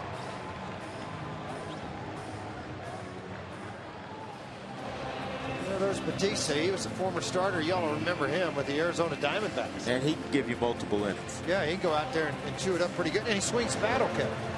And the key is they did get the pitcher spot out of the way last inning. By a couple of innings till you get down to your closer, Artsman. If you had the lead. Jim Tracy's thinking down the road as he goes. Jimenez in the on-deck circle. Jimenez has only given up 7 hits. Probably, has pitched very well. Of course, thing running through his mind now to, get somebody up. And of course, the Rockies bullpen been used a lot too. So he's going to let Jimenez go out. His pitch counts down. Why not? It's an interesting decision also, depending on what happens here with Ionetta's at bat for Jim Tracy, because he has 2 right-handed bats, but once your backup catcher, Paul Phillips, Garrett Atkins is sitting there on the left side, but you got a lefty out there right now. You got Gonzalez, Smith, and Omar Quintanilla. See, I say you take your shot with Atkins now because they don't have a left-hander in their bullpen. And what happens, when I say take a shot, when you do take the shot, take it. But if Ionetta, let's say, pops out, now you just have Jimenez bunt. You got second, third, and let the top of the order see if they can get a base hit. And here's something else that runs through Jim Tracy's mind. No Houston Street tonight. No Matt Daly. Right. I mean, those guys got to have some days off. That misses 2-1, which means that a guy like Josh Fogg, Miguel Batista's their long man. Josh Fogg's real key tonight, especially if you have to hook Jimenez right now. But nobody's up in the bullpen, so he's not going to do that. He's going to go ahead and let Jimenez go, whether what happens here, regardless. And this is pop foul, and this is going to get out of play also. 2 balls, 2 strikes on Ionetta. A walk and a single up the middle.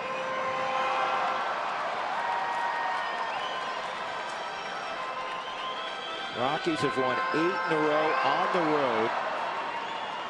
And the wins went to the starters 8 straight times. Only the 5th time in the last 50 years that has occurred. Most recent time, the 03 Mariners. Freddie Garcia, Jamie Moyer, Gil Mesh, Joel Pinheiro, Ryan Franklin.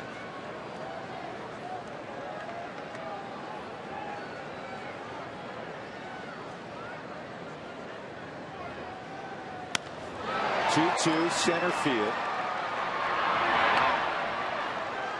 Chavez makes the catch and fires it back in. So Jimenez will hit here.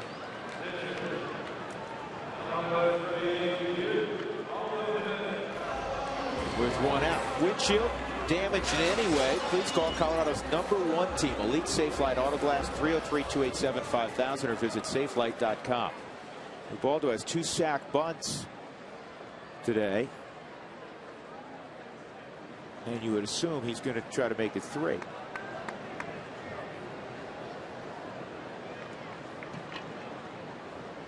You get the bunt down, George, and you hope Dex comes through. If he does come through, Ian Stewart, your trail runner, is a good athlete. He runs pretty decently, and you have a chance to take a 5-4 lead. I'm watching. I like to watch the chess game from this point on in a game, and Jim Tracy's talked about it. Don't try to manage till you get the 6th inning. Let the game take care of itself. It's going to work out. Here comes Tulowitzki to the plate. It's all even. Oh, Jim Tracy put the slug bunt on. Perfectly executed by Ubaldo Jimenez. It's very Russell surprising. Branyan came in. Why did he not block the ball instead of trying to backhand it? It wasn't hit that hard. Glad that he didn't. I mean, it allowed Tulowitzki to score the tying run of the ball game. Branyan, I thought, could have got his body in front of this instead of trying to backhand the baseball. See, way up high, and then again, Jimenez got on top of it. He knows, folks, this is great to see because he knows he's got to get on top of it. That was just concentration to seeing the ball into the glove by Branyan, and it didn't get in it, obviously. It scoots all the way into the outfield. Ian Stewart's at third base with 1 out. Top of the order. Jimenez at first, and it's a tie ball game. And now, you know what? You bunt again right here, George. Yeah, you could. I mean, if this is something you wanted to do, you could bunt. Partially why the throw went to first base. Here, look at it, a high home replay of this slug bunt. I mean, I love the first shot we had of Jimenez getting up on top of this baseball to chop down on it. You see, here's the backhand. Got totally by him. Man, that was perfectly executed.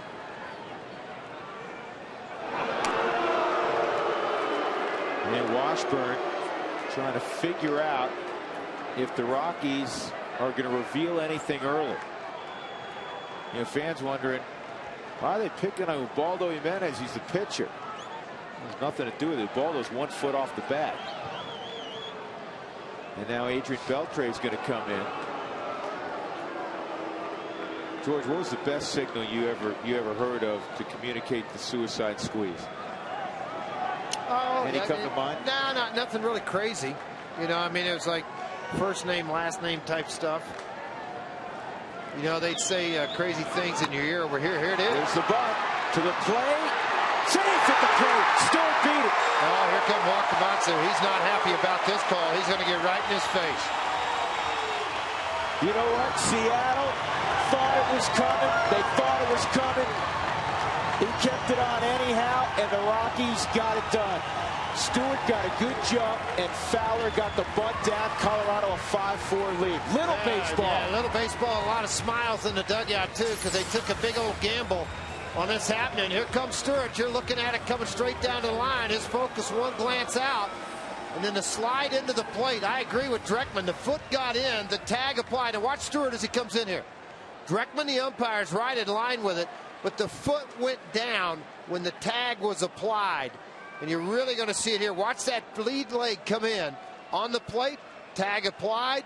Unfortunately for the Seattle Mariners, small baseball has won to put the Rockies on top in this game. This has been fun to watch.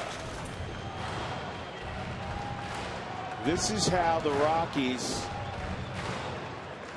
are winning games now. They believe. I mean, one night it's a home run. They're just finding a way. Tonight, right now, it's little baseball. There's still a lot left in this game. We're talking about the bottom of the 6th inning.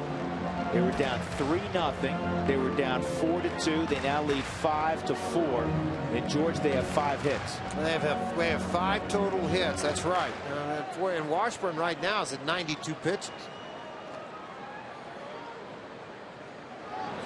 And Barmes had a healthy hack there on a 2-0 pitch. It's 2-1. Well, one more look at this play at the plate coming in. I mean, you can see here comes Stewart running as soon as the ball got down, and then the toss in. But see, here's where the foot's in by good 6 to 8 inches. It's a great call. That's a great call by Bruce Dreckman. Barmes on the ground toward the hole. Betancourt safe there. Everybody's safe. And the bases are loaded for Todd Helton. With 1 out in the 6th on the infield hit by Barmes. Rockies have 2 in the inning, George. And really the baseball hasn't left the infield. The baseball has not left the infield. I mean, a play over by Jimenez that went out. Strong arm, quick running by Barmes beat that thing out. But now all of a sudden Todd Helton already with an RBI in tonight's game, 43 total on his base hit back in the 3rd. Got a chance to drive in a whole bunch more right now. 5 grand slams in his career, 364 average with the bases loaded. And he's got a slam this year.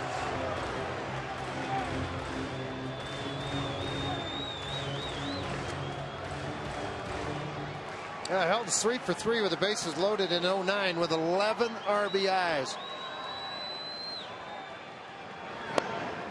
And he's got a 2-0 count to work with. And everything they're feeding him is way out of the strike zone. And they're shading him that way into the outfield. In center field, Chavez is shaded 15 feet over. See in the left field with Cedeno. Suzuki's over in right straight up. Wide open gap in right center. George, look how shallow Ichiro is. That pitch is low. It's 3-0. I mean, Ichiro is really shallow and right.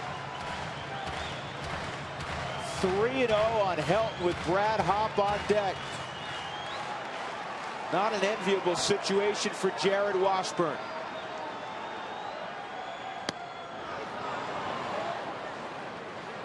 Trying to make the perfect pitch to get a ball on the ground, maybe to get a double play ball, because more than likely he's got the next 2 guys. I mean, Helton and Hopp, the right-hander down in their bullpen. They have no left-hander, folks, if you just joined us in their bullpen.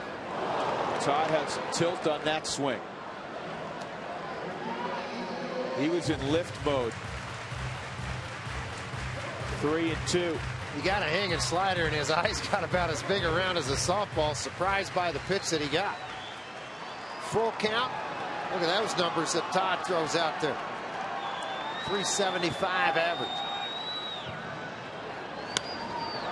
This is where Georgie's drives you crazy as a pitcher. He's the best in the game. Well, we get to see it every day. A lot of people that just see Todd for 3 games really don't realize how good he is at keeping at bats alive and allowing himself to get the pitch to hit or draw a walk and allow the guy behind him to do the damage.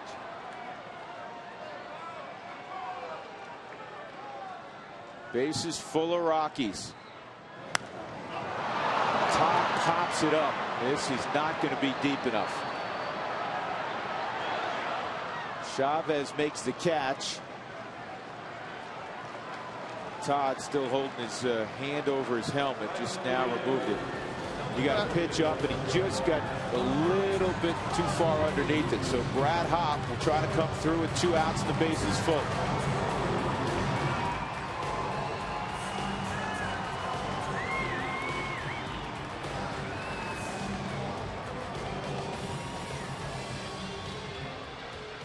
I talked about the success Helton had with the bases loaded. Brad Hopp with 2 outs, 400. It's 2 for 5 with a double.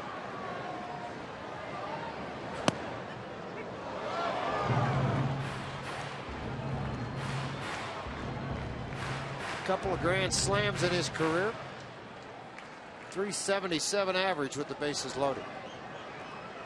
Jimenez, Fowler, and Barmes on base.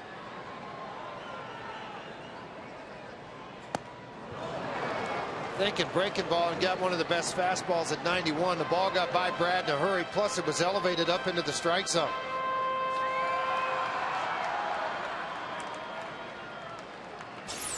So watch where this pitch is. Even though it's on the outer half, it's up. You could take left-handers up and away out in that zone. They have a real tough time hitting the baseball. We're right back out to it at 90. This is where Brad's a different hitter, George. His approach with 2 strikes is so much more consistent this year, game in and game out, than it's ever been. Well, I said to a National League scout the other day, I said, man, Hopp's hands are incredible. And he goes, no, they're unbelievable. When as far as getting the hands to the baseball.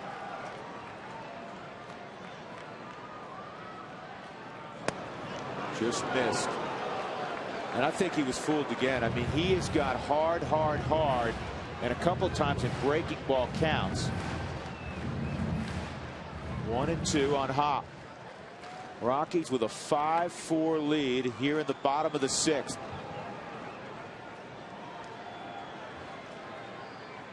Pinching the gaps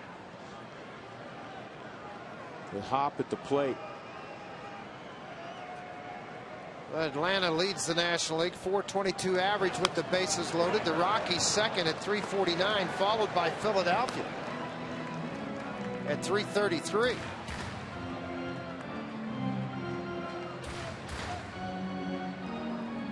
John Wakamatsu has seen a couple of leads evaporate.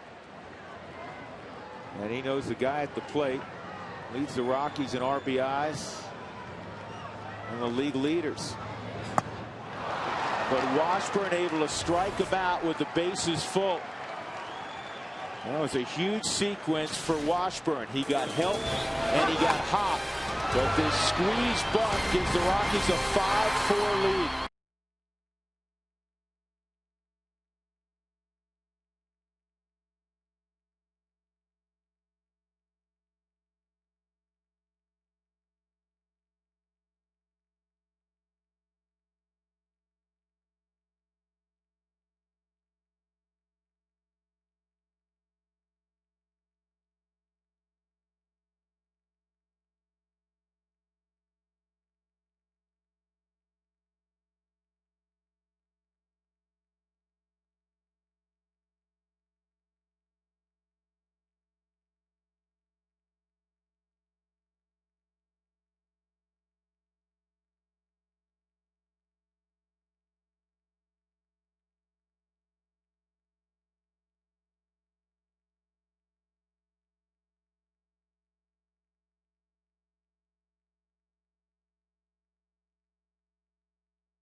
And is brought to you by Big Brothers Big Sisters.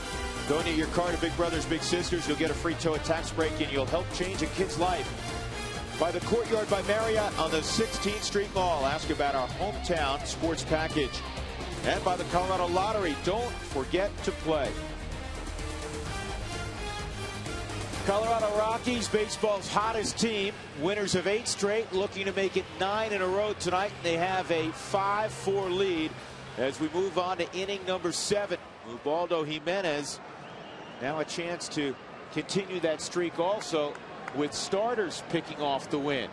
Well, 86 pitches. So, I mean, you know, you start to look and wonder. He's good at about 110, 115s when you start to concern yourself with it. So hopefully he scoots through the 7th inning. You get to the 8th, and it's going to be tough because it's the top of the order, the toughest part of their lineup. And the toughest guy in baseball to retire consistently over the last 7-8 years. Ichiro Suzuki hitting .402 out on the road. George, we talked about it a little bit during spring training when the Rockies get together with Seattle. We did 3 years ago when the Rockies played at Safeco. Ichiro chops this foul. This guy could put on a show with the best of them in batting practice. In a home run hitting contest. Not just line drives, home run hitting contest. That's exactly what I'm talking about. He can hit them as far as anybody. You know, what's amazing to me as you watch, you know, because he fades away from the ball. In other words, first move here, then it's here. Why? I mean, just watch everything here and here. Watch it start to float away from the baseball as he starts to run out of the box. And what happens, and it's amazing to me, is that when a ball's on the inner half to him, right in here, he turns on it. When the ball's away from him, like that, he serves that line drive out into left field. But you think you can get this thing right in here, and he can. But then when it gets out here away from him, he's able to get on top. That time he didn't, but earlier he did on a ball to left field. See, I mean, that's just a slap, and I used to run better than he does now. He's had some leg issues over time, but he still can fly. He could, you know what? I don't know the jungle too well. Maybe he was a cheetah. No, he was a little bit. No, he was a little bit quicker. Yeah, he was. He was a little bit quicker. One of those. He really deals. was.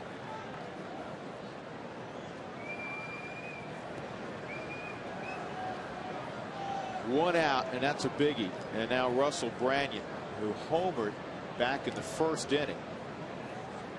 For Branyan, his 15th home run of the year. And a line drive right at Todd Helton, too. His previous at bat. Branyan, a career .230 hitter coming in. You know, I put him in the Rob Deere class, the Dave Kingman class. One of those guys, if you make a mistake, he may hit it to the moon. And then you may make him turn around 3 times and head back to the dugout. Exactly. And Jimenez 2 straight heaters in her half. One elevated, one down at 98 in an 0-2 count. All right, Frazier, give me the top 3 strikeouts per plate appearance of guys that have had 2,000 plus plate appearances in their career. What? Now say that again. All right, so guys who punch out a phenomenal amount. Give me the top 3 in terms of ratio, not all. You know, Babe Ruth I think struck out more than anybody. Right. Reggie Jackson. Nope, Reggie's not on here. He struck out an awful lot. No, Reggie struck out I think more than anybody. But it's per plate appearance. Preston Wilson. No, that's a good guess though, because Preston did punch out. 2 and 2. He hit some long balls too. Yes, he did. Okay, Rob Deere. Rob Deere is 3rd. Okay. There's 2 guys ahead of him. That's amazing that Reggie's not on there. He's not in the top 5. Dave Kingman came out of our truck right now from Jim Armentrout, our director tonight. And Trout, you're wrong. But that's a great guess. He's not in the top 5. I would have guessed Kingman also. 3 and 2. You give up, Frazier? No, I'm saying home run hitters, right? Yeah, guys.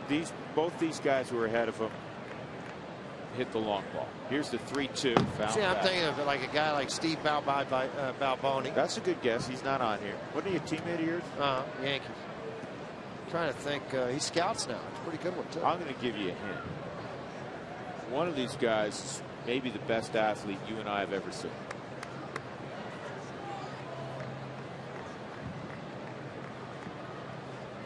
Jr. in the background. He's not one of them. He's not one of them. No way. Ooh. Man, Branyan 0-2 walks. count. He walks it into, works it into a walk. The inning started at 86 pitches, and we're at 98. All right, who are they? Russell Branyan's number 1. He has struck out once every 2.98 plate appearances in his career. Number 2, remember I said one of the best athletes you've ever seen? He would have been a Hall of Fame running back. Bo Jackson? Bo Jackson. Really? Struck out every 3.12 at bats. Then Rob Deere. Then a guy in the Rockies organization now, Mark Bellhorn. That's a strike on Beltre. And a guy who's won an MVP award, come close to winning another in Philadelphia, Ryan Howard. What is the deal with Reggie and all the strikeouts? He struck out a lot, but he also had a lot of at bats. 1-1. You always got to have a twist to it, don't you, Doug? Beltre, a 2-run double back in the 3rd. He's 1 for 3.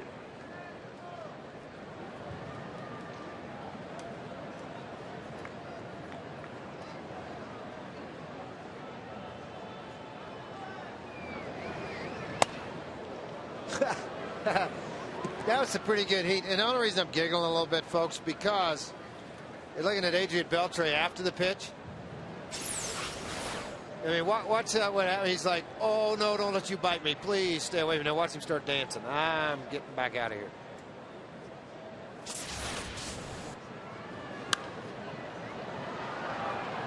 The guys struggle with their averages that have had a lot of success, like an Adrian Beltre. You see Embry warming up. That they start to cheat on the fastball a lot of times. Well, when you start to cheat, you start to dive. You start your hands early, you get out over the plate a little bit quicker. But when you show a fastball in, it kind of just disturbs the thought process of swinging the bat.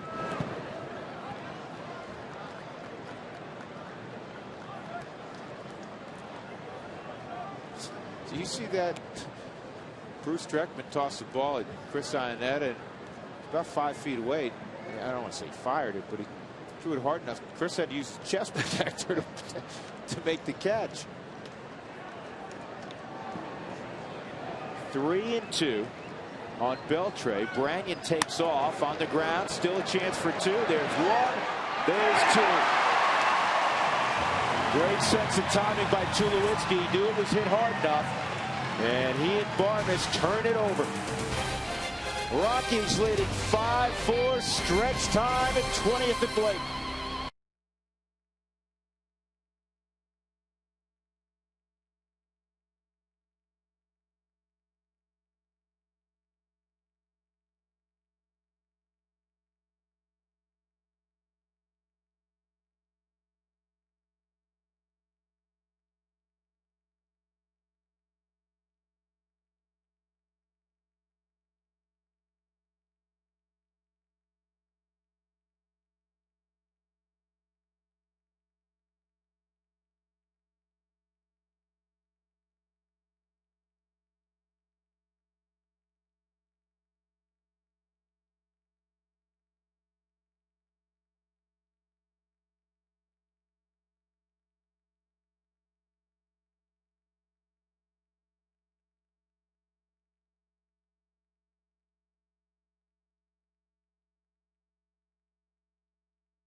Bottom of the 7th inning. Time to get you up to speed with the AT Rapid Rewind.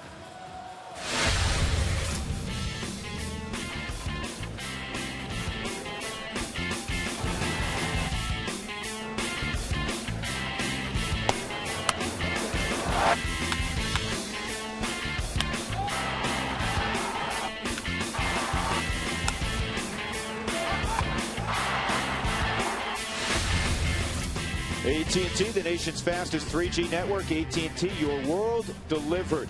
Rockies will try to add on. Ryan Spilborghs will lead it off, and there's a new arm out there. A guy the Rockies veterans are familiar with, certainly, the former Arizona Diamondback Miguel Batista.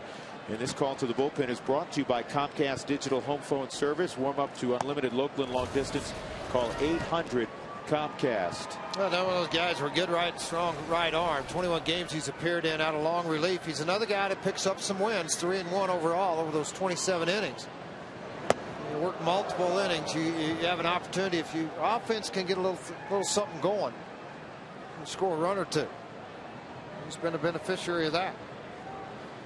I want to count this up again, but I think there's been 3 walks by Washburn in the game. All 3 came around to score. He's hit a couple of guys in the game. Doug, is that right? The only strikeout he had in the game was the last batter faced? That is the only strikeout. Yeah. He got Brad Hopp with the bases loaded. Rockies left them loaded. And this ball chopped over the mound. Lopez is going to have time to get Spilborghs. 1 out. Troy Tulowitzki will approach, and while he comes up, we check in with Mark Stout. Mark? Number 2, Tulowitzki. Fact. XL Energy fun fact time here from out left field. According to baseballreference.com, 47 big leaguers have been born in Japan. Of course, Ichiro is one of them, and Jojima also on the Mariners, as you mentioned earlier in the game. You know those names. The first Japanese player in the big leagues, you go back to 1964, Masanori Matanaka, who was a reliever for the Giants, who was kind of an exchange student, if you will, from one of the teams in Japan. He pitched an A-ball at Fresno, pitched so well, the Giants called him up that September. He did well enough to stick with the team. There was a little bit of a battle between the Japanese league and the commissioner here in the big league saying they wanted him back, so he threw 1 more year. That was the compromise in '65 with the Giants, and then he went back and had a lengthy career in Japan. George, I don't know if you remember that guy at all, but he was a reliever for the Giants, but that goes back 30 years before Hideo Nomo in 1995, guys. Well, that's for me. Yeah, I know that. Barely. A little bit. Not much. Not much. Just a little bit. There's been a lot of guys that have done that, though. There's a lot of guys that go back and play winter ball. You know, they retire over here for whatever reason. They don't make it over here. And they go back and pitch. Who's the guy? Who's the goofy pitcher, Dougie? The goofball. Who would sing in the dugout. Who? No, not Bill Lee. Not George Frazier. Who's the other guy? No, the goofy guy. He pitched. Jose Lima.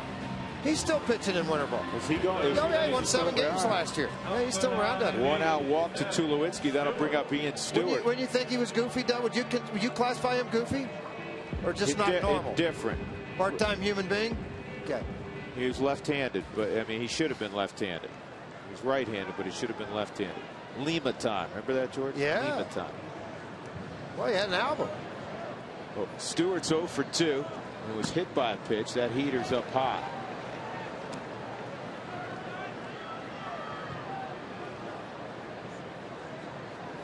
Rockies have won 8 straight. They were 12 games under in the midst of an 11-game road trip. They lost the first 3 in Houston. You thought this is going to be a long, long summer. And they've rattled off 8 straight wins. And with all due respect to the Nationals, it's not like they beat the Nationals 4 times and then, you know, and then Padres that have been up and down. I mean, they beat 2 teams of pretty good quality in the Cardinals and the Milwaukee Brewers. Yeah, and Baltimore's not chopped liver now. Baltimore's not a bad ball club. You're talking about series wins. I mean, Baltimore was 2 of them. But for Seattle. Yeah, for Seattle, yeah. 2 balls and a strike on Stewart. For the Rockies to go into St. Louis, a team, and I know a couple of guys were beat up, but to go into St. Louis and do what they did or what they accomplished there, and then to go to Milwaukee and beat some pretty good pitching there and beat a ball club that had been playing good baseball, it's fun to watch. The St. Louis thing to me is what showed an awful lot, because St. Louis at the times near the top of the division.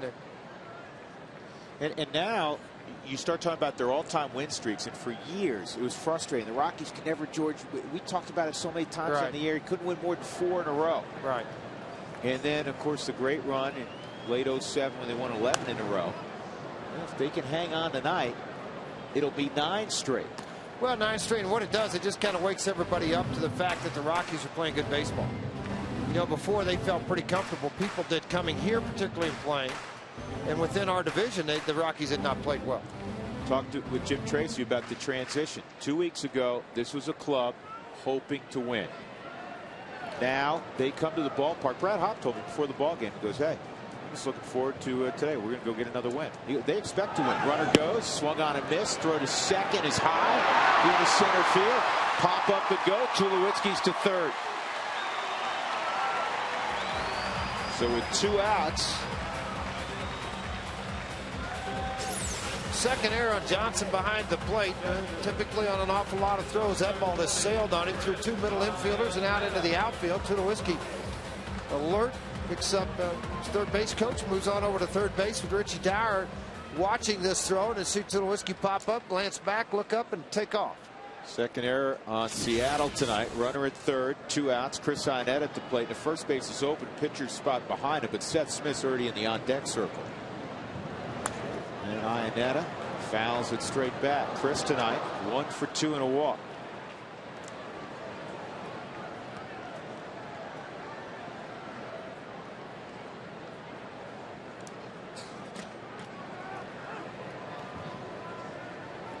Well, the next Dollar Hot Dog Night, it's coming up on the June 16th when Tampa's in town. First 10,000 receive a coupon for a $1 hot dog, courtesy of Hebrew Nationals. Purchase your tickets for that ball game June 16th with Tampa in town. Dollar Dog Night. Fastball at 94 from Miguel Batista, who is a guy that spends a lot of time. He's kind of a renaissance man. He's an artist. He's a writer. Pretty good pitcher, too, for a while. 0-2, and that goes to the backstop. Here comes Tulowitzki, and the Rockies have a 2-run lead. Yeah, and Batista thought he went around. He thought Iannetta went around, which had been strike 3, throw the ball down, but Iannetta didn't run. Druckman didn't call it. They threw it down to first base to have it checked over there with Paul Immel. Now, and he called it safe. Frazier, how large is that error now on Johnson? Well, it's huge. I mean, a wild throw into center field. Jim Tracy just trying to get a guy in the scoring position with the bottom of the lineup. They throw it into center field, goes to third, and then a bad block behind the plate on a ball away from him by Johnson. They get the strikeout. The Rockies, though, pick up a run, and it's now a 6-4 ball game. They get a run without the benefit of a hit. 6-4 Colorado.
Doing more on defense. Russell Branyan at the plate. He generally hits the ball hard. Todd Helton dives into foul territory and makes the catch.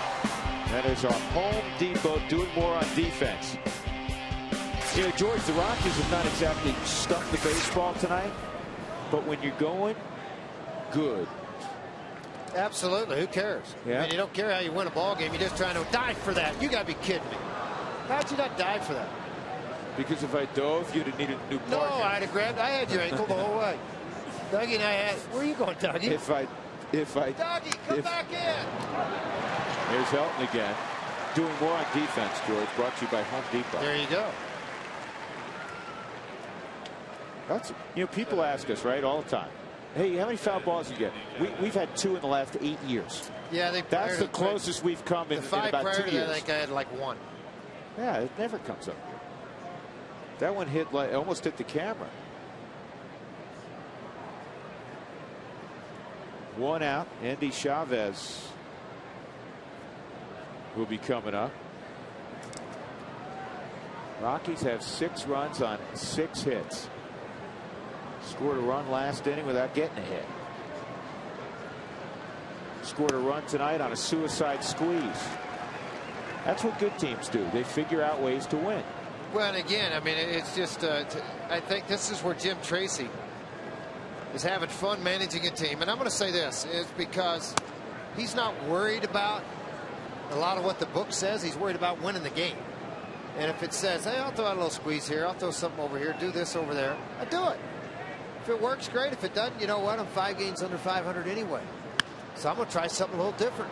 See what happens. One thing he hasn't done different is he's been able to maintain a lineup over a period of time. You know what else, George? Instead of saying, well, Jimenez hasn't been super sharp tonight. He's had about 103 pitches coming into the inning. You know what? He believes in Jimenez, and he sends him back out there for the 8th inning. There's 2 outs, nobody on. Ronnie Cedeno at the plate. He's sitting on 109 pitches, and that's okay. And you know what? He may go back out for the 9th, too. Because he had a pretty good short 8th there. He really did. 1, 2, 3 on 3 ground balls. Middle of 8. Rockies ahead of the Mariners 6-4.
Four over Seattle, bottom of the 8th inning. Quote of the day brought to you by Geico. Ichiro. Baseball is just baseball. That was Ichiro, when asked if he would have trouble making adjustments to the American major leagues. And guess what? For Ichiro, it is just baseball. Well, Ubaldo Jimenez hitting here in the bottom of the 8th inning. And to George's point, probably a strong indication, or maybe an indication, you never know, that he's going to come out and work the 9th inning. You would assume if he's going to hit there, he's going to come out and work the 9th inning, get a chance at a complete game. And nobody's throwing in the bullpen, which is another indication that he's going to come out and pitch the 9th. 1 out, Dexter Fowler at the plate. Dexter Got the squeeze down in the 6th inning to give the Rockies a 5-4 lead. So think about this, folks. The Rockies were down 4-3. They got even on a slug bunt from their pitcher, Ubaldo Jimenez. They got the go-ahead run on a suicide squeeze, and they have the insurance run on a wild pitch. 2-0 on Dex. That's in the strike zone. 2-1. Earlier in the ball game, they had a run-scoring single from Todd Helton. That was their first hit of the ball game in the 3rd inning.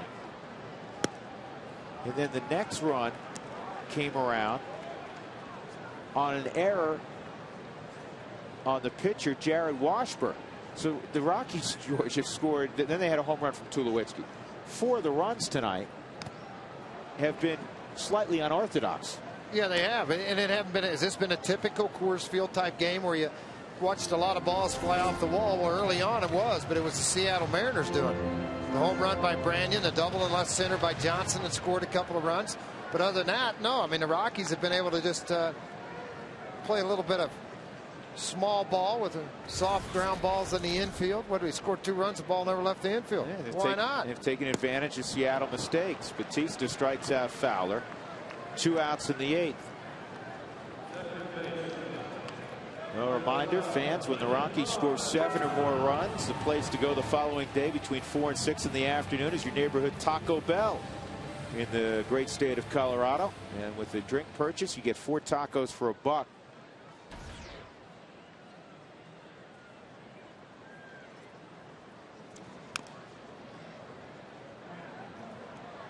Fouled off by Barmes.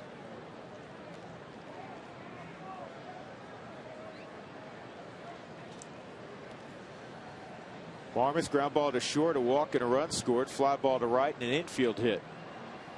So he's been on base twice. Kind of doing his thing, playing extraordinary defense. He's turned 2 tough double plays tonight. And this is slowly hit to short, and Beltre kicks it into short left field, and Barmes reaches. That's typically for a third baseman, Frazier, all you can get. Well, it is all you can get there. And the ball, you know what, the ball wasn't hit probably hard enough that if it gets to shortstop, they're going to throw him out anyway. But it looked as if he was trying to get his feet in a position to catch the ball and then throw, because he shortened his steps up a little bit. A base hit for Clint, is 2nd in the ball game. And now Todd will take another turn, his 5th of the ball game.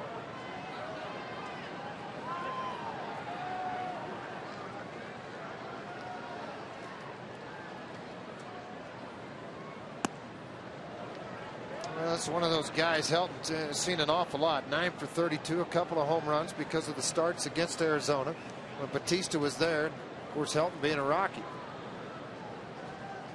Getting an awful lot of at-bats. Seeing as far as Batista's concerned.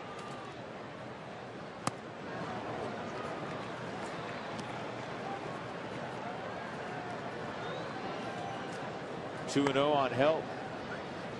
Barmes with good speed at first.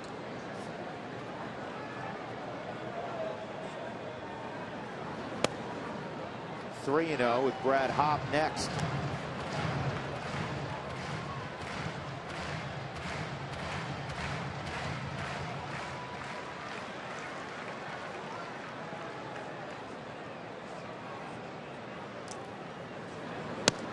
Ball 4.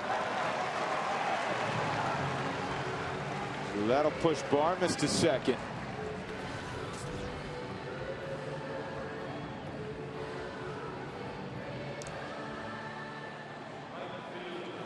In the 9th inning for the Mariners, they have the bottom third of their lineup.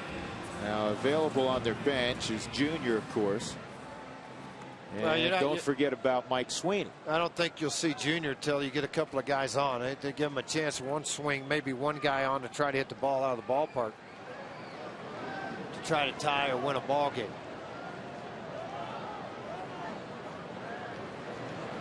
Hop, ground ball to short. So we'll go to the 9th inning. The Rockies up by 2 runs. Ubaldo Jimenez will be making his way to the mound.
And is brought to you by Southwest Airlines. Southwest Airlines is ready when you are. Go to southwest.com, grab your bag, it's on. By Mike Shaw, Chevy Saab, Colorado's crossover and SUV headquarters on Colorado Boulevard for 50 years. Visit MikeShawAuto.com. And by Tough Shed, storage buildings and garages. Call 1-800-BUY-TOUGH or visit them online at toughshed.com. Rockies ahead 6-4, trying to make it 9 in a row. After the ball game, the post-game show with the birthday boy. Happy 40th to Tom Helmer. Everybody put their hands together at home. Yeah, or here at the ballpark. I expect you to sing later, too. That's only right, Drew. I want you to enjoy your birthday, your 40th. I'm enjoying every minute of this. After the game, of course, we'll get you into the clubhouse. Did I hear a niner in there? 9 straight wins. We'll talk about this incredible streak the Rockies are on. They're just 3 outs away from that elusive 9th straight win. And Ubaldo. We'll talk about Ubaldo Jimenez and what he's done tonight. It's been a spectacular evening for him. That's all coming up right after the ball game, Drew. All right, birthday boy. Thanks very much. First 2 pitches missed to Yuniesky Betancourt. And so Chris Iannetta will visit with Ubaldo. Manny Corpus, who is acting as the closer today. Houston Street, George, has saved the last 4 ball games. So well, he has. Yeah, he's out of the mix tonight. Got to shut down tonight. And this is where your bullpen comes in. The belief of a manager saying, "Hey, you're the closer. Can you go today? Good. You're the closer." Really? Yeah, you're going to go out and do the job for him. And Mike Sweeney's come out on deck. He's going to hit for Rob Johnson. And if anybody reaches the pitcher spot, you'll see Junior. He's seated with a bat in his hand. Line drive toward Brad Hop, and he'll get there. 1 out, and let's get a great Colorado payback sideline report here in the 9th with Mark Stat. Mark? All right, Drew, we'll see what happens with Ubaldo if he can go the distance. His 2nd career complete game. He threw one last July against the Dodgers. If you take April out of the mix, and I know you can't, but if you go back to the beginning of May, this will be his 9th straight start where he's gone at least 6 innings and allowed 5 earned runs or less. That would be 2nd in the National League in terms of pitchers. He has been sensational here. And you remember last year this time, he was 1-7, ended up 12-12, so he's just getting started, guys. All right, good stuff. Thanks, Mark. And Mr. Sweeney, the former Kansas City Royals star and one of the better team leaders in baseball. He and Junior run that clubhouse for Seattle. Well, they did, and you know what? They should. I think a lot of guys, young players particularly, need to pay attention to how Junior does his business and what Mr. Sweeney does with it too. Well, I'm not tired yet, Mr. Tracy. 116th pitch at 95 miles an hour. Things still seem to be working very well for Ubaldo Jimenez. Yeah, George, it's hard to come off the bench, and it's hard to come off the bench when you've been around for a while and you're trying to stay loose and hit 95 plus. Yeah, really asking for this slider away from him, out of the zone. Caught a little bit too much of the plate, but an easy fly ball for Dexter in center. 2 outs, nobody on. Our Quest high-speed pitch of the ball game. Washburn hit 91. Ubaldo hit 99. Brought to you by Quest high-speed internet. And Ken Griffey Jr. will come up with 2 outs and nothing doing for the Seattle Mariners. Rockies up 2. Now that complete game people talked about with Ubaldo, it was on July 22nd, 2008 against the Dodgers. They won 10-1. He gave 4 hits through 114 pitches.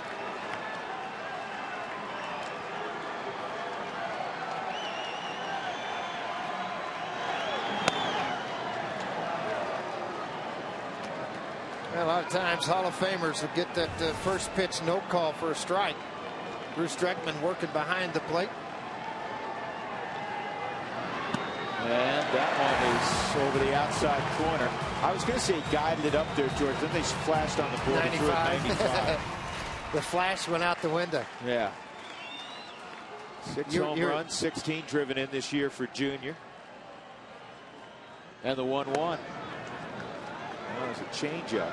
Yeah, but where Iannetta wanted it too. He wanted it off the plate, thinking that Junior might try to cheat on a fastball, get that swing committed.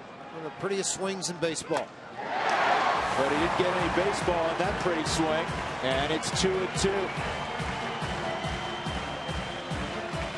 The future Hall of Famer, Ken Griffey Jr.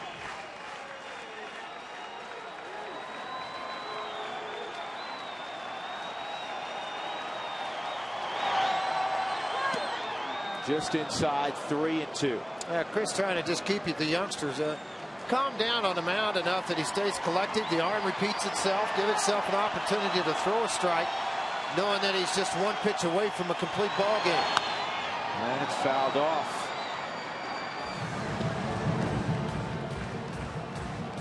Junior will be 40 in the offseason in late November. Here's the 3-2 again. That's high and away. And now Ichiro comes up, representing the tying run. And Jim Tracy talking to Apodaca, want to know if he's ready to go or not. No question, Tracy's going to make that move. More than likely to the bullpen, and maybe not, because you know why? I notice this with Trace. When he goes to the bullpen, he signals very early. Did he signal early enough? Because Manny Corpus is walking to the gate.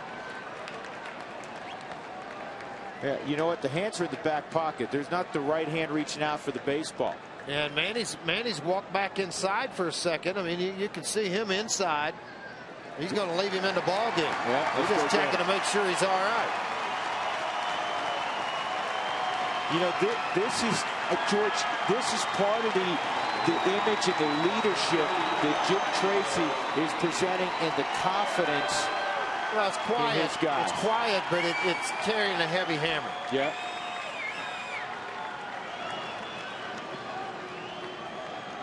...124 pitches in. Ichiro at the plate with 2 outs. He's 1 for 4 tonight against Ubaldo. So Ubaldo will try to summon a last bit of energy. And he overthrows that heater. This is why, to me, Ichiro's real scary, because he picks his spots, George, to all of a sudden lean on one. Yeah, he will, too. He's leaned on 5 on the year. One of the most pitches in his career thrown by Jimenez. The 126 thrown right there.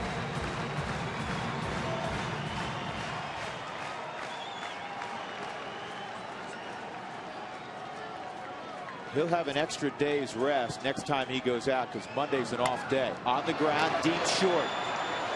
And they get the force on Junior. There's your ball game. The Colorado Rockies have won 9 straight. Second best run in club history. They come from 3 runs.